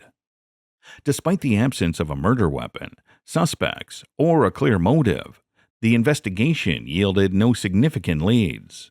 However, in April of 2024, a surprising and heartbreaking confession emerged, finally shedding light on the case 2 years after the murder occurred. On the 18th of January 2022, Brandon's employer at Holmes Food grew concerned as he hadn't shown up at work for 2 days. Normally, he was a dedicated and hardworking staff member, so he called the RV park owner and asked him to check on Brandon. When the man went to check on Brandon's trailer, he knocked but didn't receive a response. So he waited for a while, before forcing his way in. There, he found the 32-year-old man dead on his couch, which doubled as a bed. He quickly called police, who promptly arrived at the scene and reported that the cause of death was a single shot to the head. After Brandon's body was found, an autopsy was performed, which confirmed that he had been shot in the head, and this was ruled as the cause of death. They also found 2 minor grazes on his body, one on his right middle finger and one on his left index finger. Medical examiners confirmed that Brandon had been dead for 2 days before the RV park owner found him. The Gonzales County Sheriff's Office, or GCSO, quickly began a homicide investigation, along with the Texas Department of Public Safety Ranger Division. They collected evidence from Brandon's house, including the spent shell casings, and they sent it to the crime lab in Austin for analysis. The casings were found to be from a 9mm handgun. Investigators obtained search warrants to go through the data from Brandon's cell phone, as well as any other phones in the area, but no leads were discovered. They also searched the trailer park for any clues or evidence of the murder weapon, but nothing was found. For more than a year, there was very little to go on. No murder weapon, no unfamiliar DNA sample, and no motive for the murder could be found. All the other trailer owners had been interviewed, but no one knew anything. The Gonzales County Sheriff's Office continued to appeal to the public for assistance in solving the case. The Greater Gonzales County Crime Stoppers even offered a cash reward for any tip that could provide information about Brandon's killer. Their goal was to uncover any small clue that might shed light on what happened that day. Despite their efforts, no new leads emerged, and eventually, the trail went cold. That changed in April of 2024, over 2 years after Brandon's death, when a confession was finally made. However, it was not the confession the police had anticipated. Brandon was born on August 31, 1989, in Brenham, Texas. His parents, Kenneth Lee Rasberry and Charlene Hadley Munn, raised and educated him in Brenham before they separated. Over the years, he gained 5 siblings: Jonathan, Kembra, Karis, Camden, and Cohen. In 2022, he moved to Nixon from Brennan, where he had been living with his mother and his two children, Tyler and Bradley Rasberry. This move was based on the recommendation of a coworker, and on January 12, 2022, Brandon moved into the Lazy J RV Park on 85 Wild Meadows off Gonzales County Road 127, Nixon. He had recently rented an RV and was looking to be commuting from there to work at Holmes Food, a poultry processing plant in Nixon. Little did he know, that was the beginning of the end. On April 12, 2024, police received a call from a Nixon-Smiley Consolidated Independent School District in Texas. A 10-year-old boy had beaten a fellow student and threatened to kill him over a small disagreement. Officials rushed to the scene and asked to see the child, so a threat assessment could be made. School teachers informed the police that the boy had been summoned to the principal's office due to threats made against another child on the school bus. During the interview with a child forensic interviewer, the boy unexpectedly confessed to shooting Brandon in 2022 while he was asleep in his RV. What could have made this boy kill Brandon Rasberry? Authorities reported that the child said he was visiting his grandfather, who lived in the same RV park as Rasberry, on January 16, 2022. The next few minutes were filled with a detailed explanation of how the boy had seen Brandon walking around the RV park on the afternoon of January 16th. He had never met him, nor did he have any reason to be angry at him. He also had access to his grandfather's dirt and army green-colored pistol, which he'd found in the glove box of the truck. Later that night, he snuck into Brandon's rig and found him asleep. Fascinated, he walked over to him, pulled the trigger, and shot him in the head. After shooting Brandon, the boy fired the gun once more into the couch before leaving. He then returned the gun to the glove box and remained silent, acting as if nothing had occurred. According to his statement, he had simply wanted to experience what it was like to fire a gun. Detectives were beyond shocked and asked about the whereabouts of the gun. The boy said his grandfather had later pawned the gun, and after investigations, the gun was found at a pawn shop in Seguin, Texas.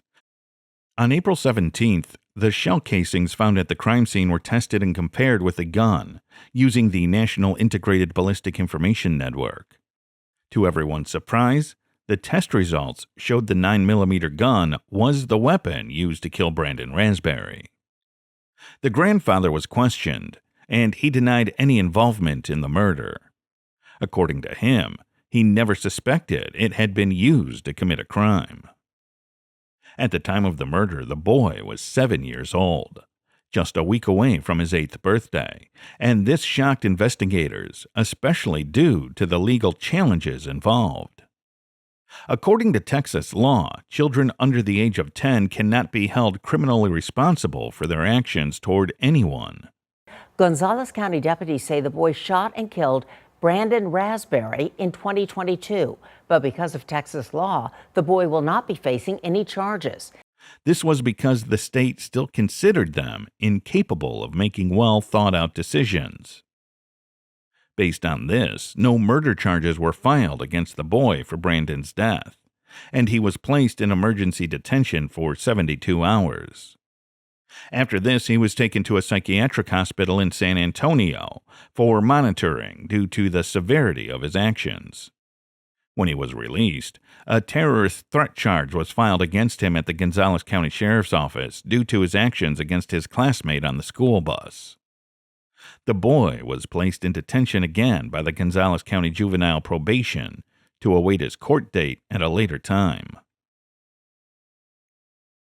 Kenneth Lee Rasberry, Brandon's father, was surprised at the turn of events. He said this wasn't anything near the suspect they had imagined. This is a little boy, for reasons that I'm not sure those counselors and case managers and all that's going to pick that poor boy's brain apart. He also said about the child. He said the child must have been tormented by something to take such actions that he needed to be preyed upon, comforted, and forgiven. According to Kenneth, as the kid is still young, he hopes he can still be helped. Brandon's mother, Charlene Hadley Rasberry, was in disbelief. She said she couldn't wrap her head around how one 7, almost 8-year-old could do something like this without any remorse. Still, they sent a message of love and support to the school student who was threatened by the child who killed Brandon. After all, it was his act of not letting bullying stand that led to the killer's confession about his involvement in the crime. Though the boy responsible for the murder was placed in a detention center for monitoring, the Rasberry family wasn't satisfied, as they expressed their heartbreak over the lack of justice for Brandon. The family started an online petition to increase awareness and change Texas law when it comes to juveniles and justice. The petition cited the American Psychological Association, saying, by age 7, most children can distinguish right from wrong and understand consequences. Hadley, who started the petition, justified her decision, stating she believed the boy should face legal consequences for murdering Brandon. I feel that justice is just but not served. Look at this one. 7, almost 8. It's unbelievable. Brandon's brother Jonathan also expressed displeasure at the fact that the murder weapon was kept so negligently, that a child could have access to it for so long without repercussions. Brandon's brother expressed his opinion that the grandfather was partly to blame for the incident. He believed that if the grandfather had properly taken care of the gun, the boy wouldn't have been able to access it and act on his impulses. By getting this petition signed and taken care of in this manner, we could prevent this from ever happening again to somebody, Jonathan Fojic said. It is beyond sad that a preteen caused the end of a bubbly young man with his whole life ahead of him. While it is understandable that the child's identity has been protected, you can't help but wonder if that is the best course of action. Regardless of what happened, Rasberry's family wants him to be remembered for his generosity and caring nature.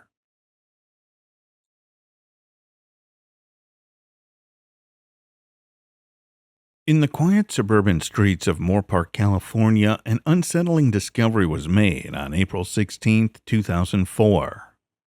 Ventura County Sheriff's deputies responded to a wellness check that evening. What they found was grim. 71-year-old Dennis Leroy Wood was found dead in his own home. He was shot in the head and chest. Investigators were puzzled, and despite following every lead, they couldn't solve the case. Eventually, they had no more clues to follow. The mystery remained unsolved for 20 years, leaving the community and authorities wondering if they would ever find the answers. Investigators began by meticulously reconstructing the events preceding Dennis's tragic death, in the hopes of uncovering any clues that could illuminate who was responsible. The sheriff's deputies arrived at the scene on the 12,500 block of Mountain Trail Street in Moorpark at approximately 5:30 p.m., only to discover the lifeless body of this 71-year-old man. Dennis, a familiar face in the community, had met a tragic end. The case, labeled a homicide, sent shockwaves through Moorpark. Investigators carefully gathered evidence, questioned neighbors to see if they had witnessed anything, and followed every lead tirelessly, making sure nothing was overlooked. But the mystery around Dennis's death remained. The police wanted to uncover more about Dennis, and so they gathered more information about him. They learned that he was born in 1933 and had been a longtime resident of Moorpark. Wood worked as a salesman, specializing in prepaid phone cards, a role that kept him well known in his community. He also strongly believed with his Christian faith. However, details about his personal life remained sparse, and his image was not widely publicized during the investigation. Despite their efforts, the case went cold, leaving investigators with unsolved questions. As the years passed, The case of Dennis Leroy Wood remained a haunting mystery for the Ventura County Sheriff's Office. Periodically, the cold case unit would revisit the file, sifting through old evidence and hoping to unearth new leads. Their relentless determination kept the case alive, though answers remained elusive. Then, in 2023, their persistence paid off. Investigators reopened the case and uncovered compelling new evidence that linked Antoine Nemi, a 71-year-old man from Victorville, to the long unsolved murder. The recently uncovered evidence indicated that the murder was motivated by financial reasons, although the details of this evidence and the specific nature of their business transactions have not been disclosed. Antoine Nemi and Dennis had a history. They knew each other and conducted business together. At the time of Woods' death, Nemi resided in Newbury Park. This discovery suggested there were hidden depths and dark secrets that had been quiet for almost 20 years, making people curious about what really happened between the two men. At around 11 a.m. on May 14, 2024, 72-year-old Antoine Nemi was arrested on charges of first-degree murder, felony conspiracy, and solicitation of murder. He is currently held at the Ventura County Jail with bail set at $2 million. His arraignment was scheduled for the afternoon of May 16th in the Ventura County Superior Court, though no information has been shared with the public about the progress of the case yet. Investigators now prepare for the legal battle ahead, knowing that the arrest of Antoine marked a crucial turning point in their pursuit of justice. Sergeant Albert Ramirez, who supervises the cold case unit, emphasized that Nemi's arrest was the result of meticulous detective work and a renewed focus on solving this long-standing mystery. The Ventura County Sheriff's Office continues to seek additional information related to the case. They encourage anyone with knowledge about the crime to contact the cold case unit at 805-383-8739 or via email at coldcase@ventura.org. Additionally, Ventura County Crime Stoppers is offering up to $1,000 for information leading to an arrest and criminal complaint.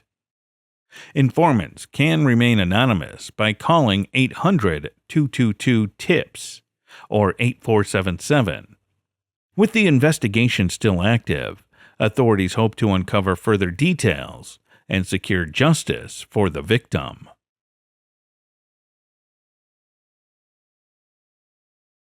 On October 21, 2014, in the province of Quebec in Canada, 23-year-old Jenique Delcourt was returning home from work late at night when she made a mistake with fatal consequences. Eager to get home quickly, she decided to use a dimly lit wooded bike path at Old Longueuil on Montreal's South Shore. Half an hour later, police arrived at the Paul Pratt Park to find her unconscious and brutally beaten with a blunt instrument. Hours after she was rushed to the hospital, Jenique was pronounced dead. One suspect's name came up days after her death, and again 1 year later, but no charges could be brought forward due to the lack of evidence. Until nearly a decade later, in May of 2024, someone was finally arrested for Jenique's assault and murder, and it was the same person the police and family had expected. Who killed Jenique Delcourt? What pushed her murderer to do it? Will she ever get justice? Jenique Delcourt was born in 1991 to parents John Gandolfo and Monique Delcourt. She and her older brother Nick shared a happy childhood together until their parents separated and went on to remarry other people. Following the divorce, Jenique began staying with her mother in Longueuil, Quebec, while her father moved to the U.S. Before her death, Jenique was working at a local business called Symbiose Center just a few blocks from her home. She was also looking forward to visiting her father's family at Christmas and spending time in New York. Unfortunately, this dream would never come true for Jenique. On the night of October 21st, 2014, Jenique was returning home from work alone when she decided to use a wooded bike path at the Paul Pratt Park near her home at Chemin des Chambly in Old Longueuil. She didn't want to bother her mother for a ride home, and since it was a route she frequently used, Jenique thought nothing of it. But on that fateful Tuesday, she was accosted by a stranger. Sometime later, a passerby found a woman lying battered and still in a pool of blood and called the police. By the time they arrived at the scene around 10 p.m., the woman, later identified as Jenique, had no pulse and had stopped breathing. Emergency operators instructed police on how to perform CPR on her until an ambulance arrived to rush her to the hospital for urgent resuscitation and treatment.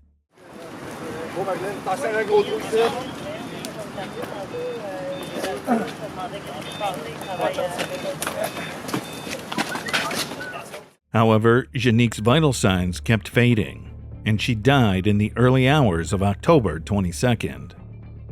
Her death sparked fear into the lives of Longueuil residents.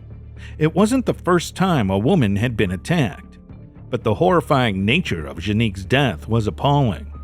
People worried about their daughters, sisters, and friends, urging them to get home before dark. Police watched as people wondered who would be next. After Jenique was pronounced dead in the hospital, police quickly returned to the crime scene looking for answers. They searched through the cemetery bordering one side of the bike path down to a baseball diamond at the Paul Pratt Park. They did a door-to-door search asking people living in the area if they had heard or seen anything suspicious. The search began around 9:45 a.m.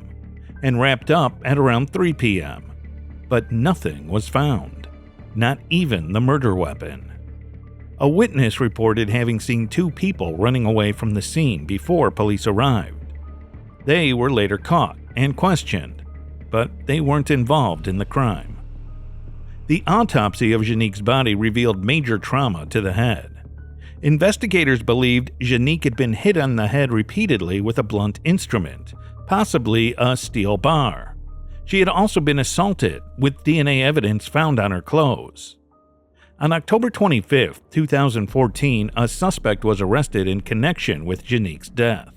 Police suspected the Longueuil resident of acting alone, and he was expected to be charged. But due to a lack of evidence from the forensic tests, he was released by the Crown prosecutor. Then, in February of 2015, a Quebec woman, Caroline Thomas, told police that she had been assaulted on the bike path in Paul Pratt Park on October 19, 2014, just 2 days before Jenique was attacked. According to Caroline, she was walking home from the bus stop near the park when a man got out of a car and approached her. He had forcibly carried her to the car, where he tossed her into the back seat and assaulted her. She said the man covered her mouth and silenced her screams while he hit and violated her for more than 20 minutes. Then he threw her out of the car along with her clothes and drove away. Caroline had somehow made her way back home.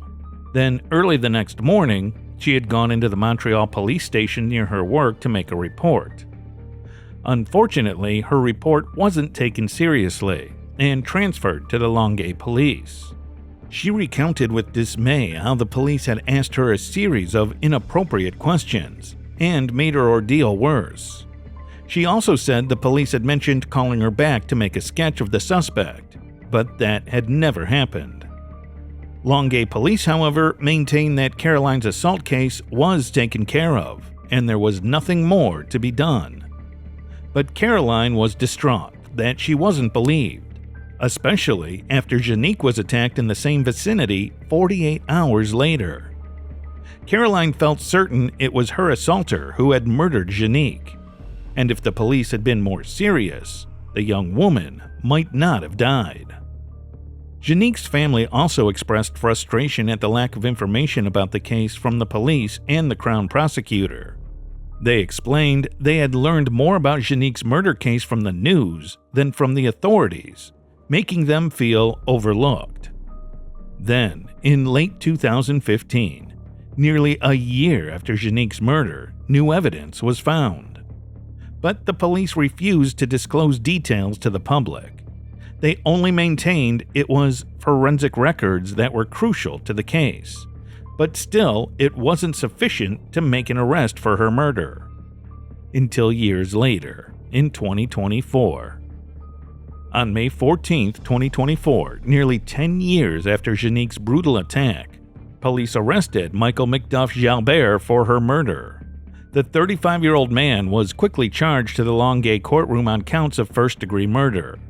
Jalbert refused to give a statement to the police, but judging by what the police had managed to piece together, they believed that Jalbert had committed the crime, then fled the scene to dispose of the murder weapon, after which he had come back pretending to be a passerby and called 911 himself.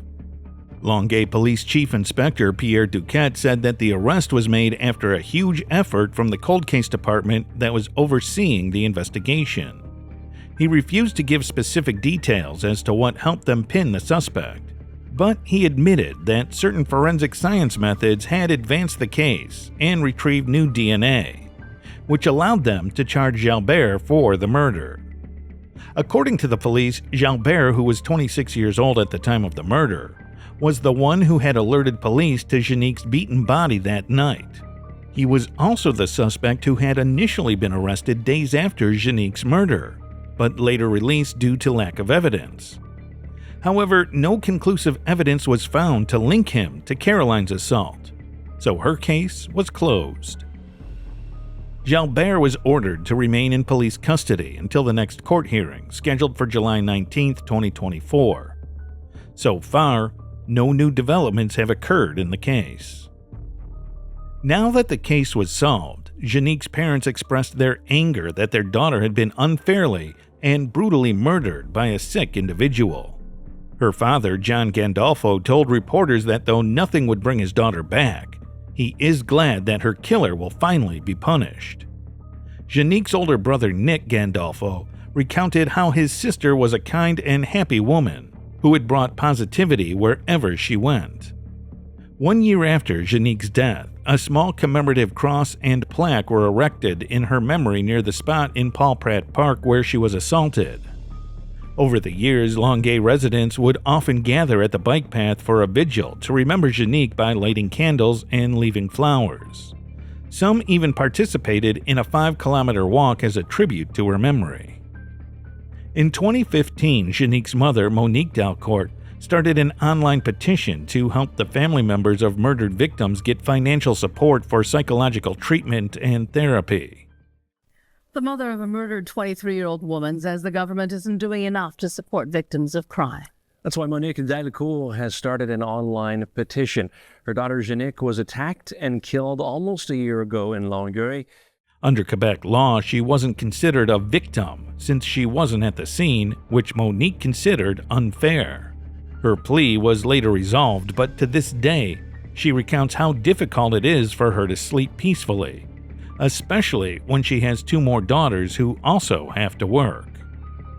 To date, Jalbert hasn't given a reason as to why he murdered Jenique in cold blood. Not that anything would ever be enough reason to kill someone else.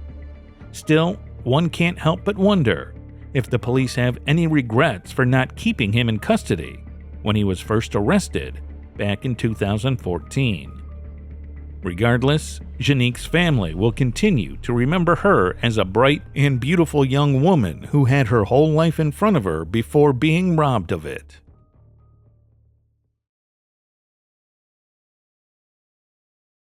On December 12, 1994, miners in Sugarloaf Township made a horrifying discovery: skeletal remains of a human being. Investigators struggled to determine the deceased's identity. What had brought him or her to this lonely end? And most importantly, who was this skeleton? It all started on December 12, 1994, when state personnel from Luzerne County, Pennsylvania surveyed an abandoned mining location in Sugarloaf Township as part of a mining reclamation operation. While on a stroll along a coal bank off Tom Hicken Road, they found a shocking sight. They discovered skeletal remains scattered along the bank, from top to bottom. Seeing this, they called the Pennsylvania State Police to the location immediately. As police came, they roped off the entire area looking for evidence. There was no visible indication of a grave being dug, which led investigators to suspect the body was left exposed to the environment. After interviewing with the workers who made the find, police allowed the medical examiner to transport the remains to the Luzerne County mortuary for an autopsy. At the mortuary, the medical examiner reassembled the skeletal remains. He determined that the skeleton belonged to a lady. Her height was thought to be between 5'1" and 5'4". They were unable to identify the strange metal object in her mouth. After further study of the remains, the coroner estimated her age to be between 34 and 47 years old. He also suspected she died anywhere from 6 months to 2 years before her body was discovered.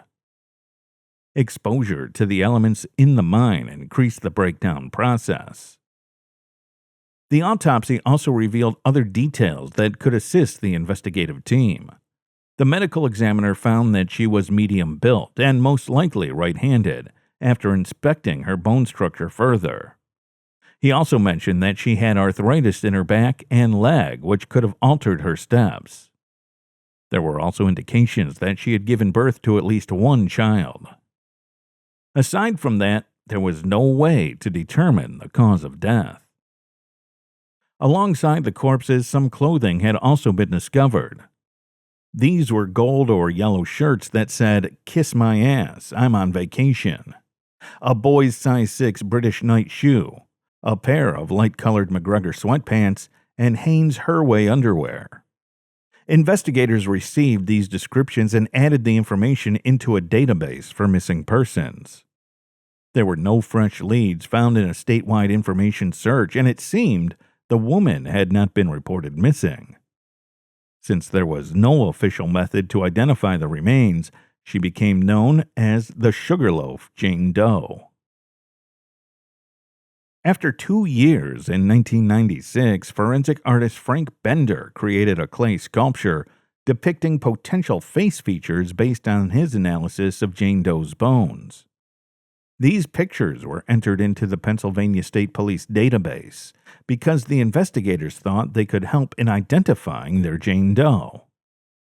These photos were released to the public, along with the clothing report and the coroner's description. This strategy did not, however, offer a lot of data.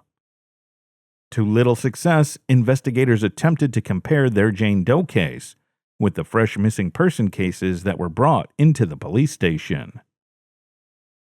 Then, in the early 2000s, isotope testing, a fresh method for evaluating both organic and inorganic materials, was developed by the University of South Florida. Isotope testing gave forensic analysis the ability to identify potential exposures for the specimen as well as potential routes that an individual or object may have traveled through. Using bone fragments for examination, university researchers concluded that she might have traveled to Florida, Texas, and other southeastern states before passing away. Using this data, detectives searched through numerous cases of missing persons in these areas, but they were unable to locate any leads that would lead them to the Jane Doe. Eventually, her information was added as UP 8919 to the National Missing and Unidentified Persons, or NamUs database.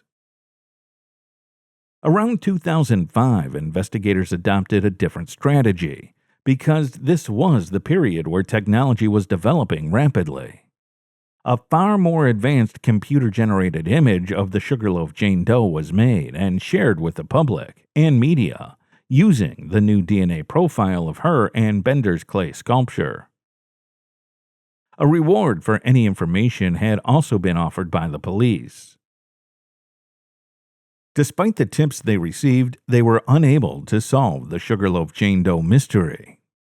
While a new technology development offered the detectives optimism, the case eventually fell cold, and their Jane Doe remained anonymous for almost 30 years.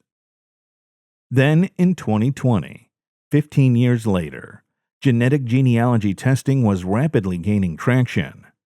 It was recommended for people to test their genealogy and create family trees by sending samples of their DNA to labs. Using this technique, cold case detectives were able to solve long-standing riddles and cold cases. The Pennsylvania State Police made the decision in May of 2023 to send Othram Labs in the Woodlands, Texas, some DNA samples obtained from the Sugarloaf Jane Doe. Their risk would pay off generously. Their Jane Doe's DNA matched that of a Philadelphia-based lady. The investigators were relieved by this time. Without wasting any time, they made an attempt to get in touch with the woman who agreed to provide a second DNA sample for comparison with Jane Doe's. The woman turned out to be Jane Doe's sister, as indicated by the DNA markers, and the match was positive. She chose to remain anonymous, even though she was able to inform authorities about their Jane Doe. 30 years of silence ended in February of 2024 with answers. The family of a Philadelphia woman who vanished in the early 1990s finally has some closure. Her body has been identified nearly 30 years after it was found near the Poconos. Her name is Margarot Carol Wininger.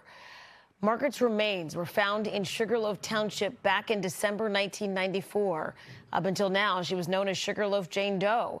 Pennsylvania State Police say they used new DNA technology to find a possible relative, and when they found one, they interviewed that relative and got another DNA sample. Finally, the Sugarloaf Jane Doe had an identity. Her name was Margarot Carol Wininger. At the time of her death, she would have been 44 or 45 years old.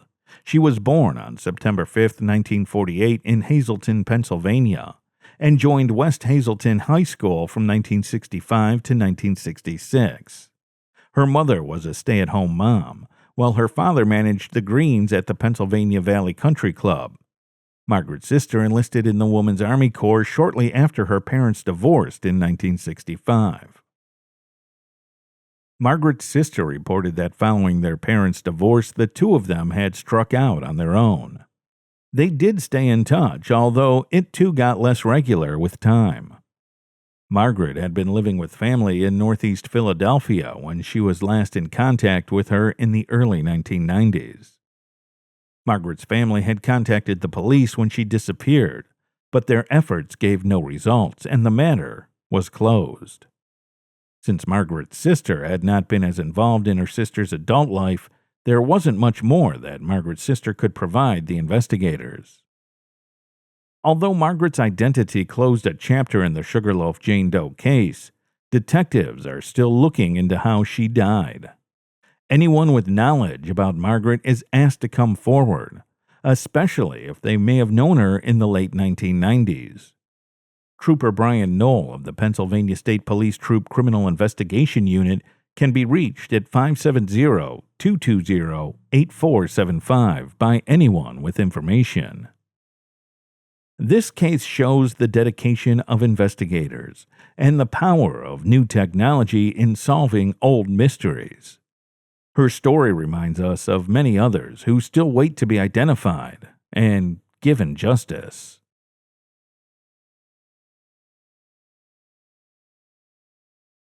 In 1989, Rose Hnath, a 78-year-old widow, had missed her usual church service. Concerned by her absence, her family visited her home, only to discover a scene of horror. Rose had been mercilessly murdered in her own house. Particularly brutal. The cause of death was multiple stab wounds, blunt force trauma. The crime was a shocking act of violence and burglary that left her community in shock. Despite initial efforts and a few pieces of evidence, justice for Rose remained elusive, and with each passing year, the case had grown colder and colder. It wasn't until 2024, 35 years later, that new evidence would lead the case into new discoveries. But how did the investigators finally crack the case after more than 3 decades? On January 21, 1989, When Rose Hnath didn't show up to St. John the Baptist Church in Northampton, her family grew worried.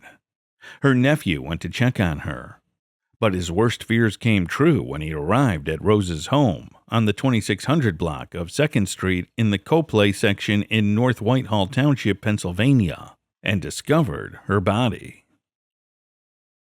Her home was in disarray, showing signs of a struggle where it was clear she had fought desperately to survive. Rose's death was declared a homicide, with her body bearing 28 stab wounds and evidence of blunt force trauma. Investigators immediately arrived on the scene, carefully documenting every detail. They found a knife and a pellet gun, which were collected as evidence. From the beginning, it was evident that Rose had defensive wounds, showing she bravely fought back against her attacker. Initially, efforts focused on searching the neighborhood, interviewing witnesses, and pursuing any leads that emerged. However, the investigation had faced numerous challenges, and despite the intense effort, there were no immediate suspects. The trail of evidence led to more unsolved questions. How could an elderly woman be mercilessly murdered in her own home, leaving no trace of the killer? To understand the case, investigators also looked into the victim's background. Rose Hnath was well known in her community.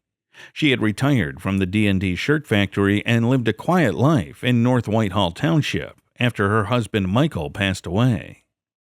Although they didn't have any children, she cherished her extended family. However, her quiet life was disturbed in 1988, just after Christmas, when her house was burglarized while she was out. This left her feeling shocked and unable to believe what had happened. Among the stolen items were a gun and some jewelry, which made her feel exposed and anxious. She had no idea that this burglary would occur again and predict a much worse event: her murder shortly afterward. Despite these challenges, Rose remained constant in her habits. A regular attendee of St. John the Baptist Church in Northampton, she never missed Sunday services and cherished the post-service lunches with friends. As the investigation unfolded, Rose's family arranged her burial. Despite their grief, some family members couldn't bring themselves to attend. Those who did were confronted with a heartbreaking sight. Rose's open casket revealed a facial expression frozen in terror, a haunting reminder of the violence she endured. Rose Hnath was laid to rest next to her husband at St. John's Cemetery in Northampton, finally reunited in peace. For years, Rose Hnath's murder remained an unsolved case. The collected evidence was meticulously preserved, but without technological advancements, there was minimal progress. The family held on to hope, though, believing that one day justice would be served. You think to yourself, I wonder if there's ever going to be justice for Aunt Rose. The town of North Whitehall Township carried on, but the memory of the unsolved murder lingered over many years. In 2018, after 29 years, hope was renewed as advances in DNA technology and forensic genealogy provided new investigative avenues. Investigators re-examined the preserved evidence from 1989 using these new techniques. Finally, after years of uncertainty, a breakthrough occurred. DNA evidence pointed to a suspect. In an astonishing twist, Michael Breisch, now 65 years old, had been living in Wind Gap, Pennsylvania, and was arrested in Coshocton County, Ohio. It was discovered that a mere 10 days after Rose's murder, Breisch was apprehended for escaping from the corrections facility and subsequently sentenced to 6 months in prison. Back in 1989, detectives had also searched the community corrections facility where Breisch was living at the time, but did not have any evidence that would have suggested his involvement to any degree, and he went unnoticed. He was charged with homicide, robbery, and other counts related to the murder of Rose Hnath. He was arrested on May 16, 2024, which marked a significant turning point in the case. The DNA technology was a painstaking process, but one that brought the long-awaited breakthrough. The news of Michael Breisch's arrest brought a mix of emotions: relief, sorrow, and a sense of justice. Breisch was extradited to Lehigh County, where he was held without bail. The public defender's office had not yet been assigned to represent him, and the community waited anxiously for the trial to unfold.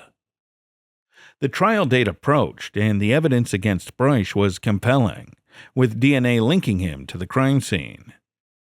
There was a knife that was used. There was a pellet gun that was used. Those things, and the remarkable thing about it is that there was no concept of being able to utilize touch DNA at the time, and yet they were preserved. The courtroom was filled with Rose Hnath's family members, who had waited over 3 decades for this moment. The prosecution presented a strong case, detailing the brutal nature of the crime and the DNA evidence that pointed to Breisch.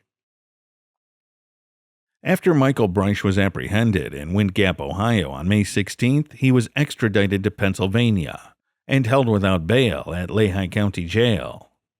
On May 21, 2024, justice seemed within reach as Michael Breisch faced his first preliminary hearing. Details on whether Breisch had secured legal representation or entered a plea were not disclosed. Hnath's family received personal notification of Breisch's arrest, which provided them with some peace amidst the ongoing developments in the case. I'm just relieved that she finally has justice, and I hope my mother-in-law can rest in peace now, because it haunted her till the day she died. Further updates on this matter have not been publicly released yet. As of June 2024. As we close this chapter, we remember Rose Hnath, a kind and gentle soul whose life was tragically cut short. Her story is a reminder of the advancements in forensic science that can bring long-awaited justice. The year 2024 will be remembered not for the arrest, but for significant progress in a case that has spanned more than 30 years, yet with many questions still unanswered.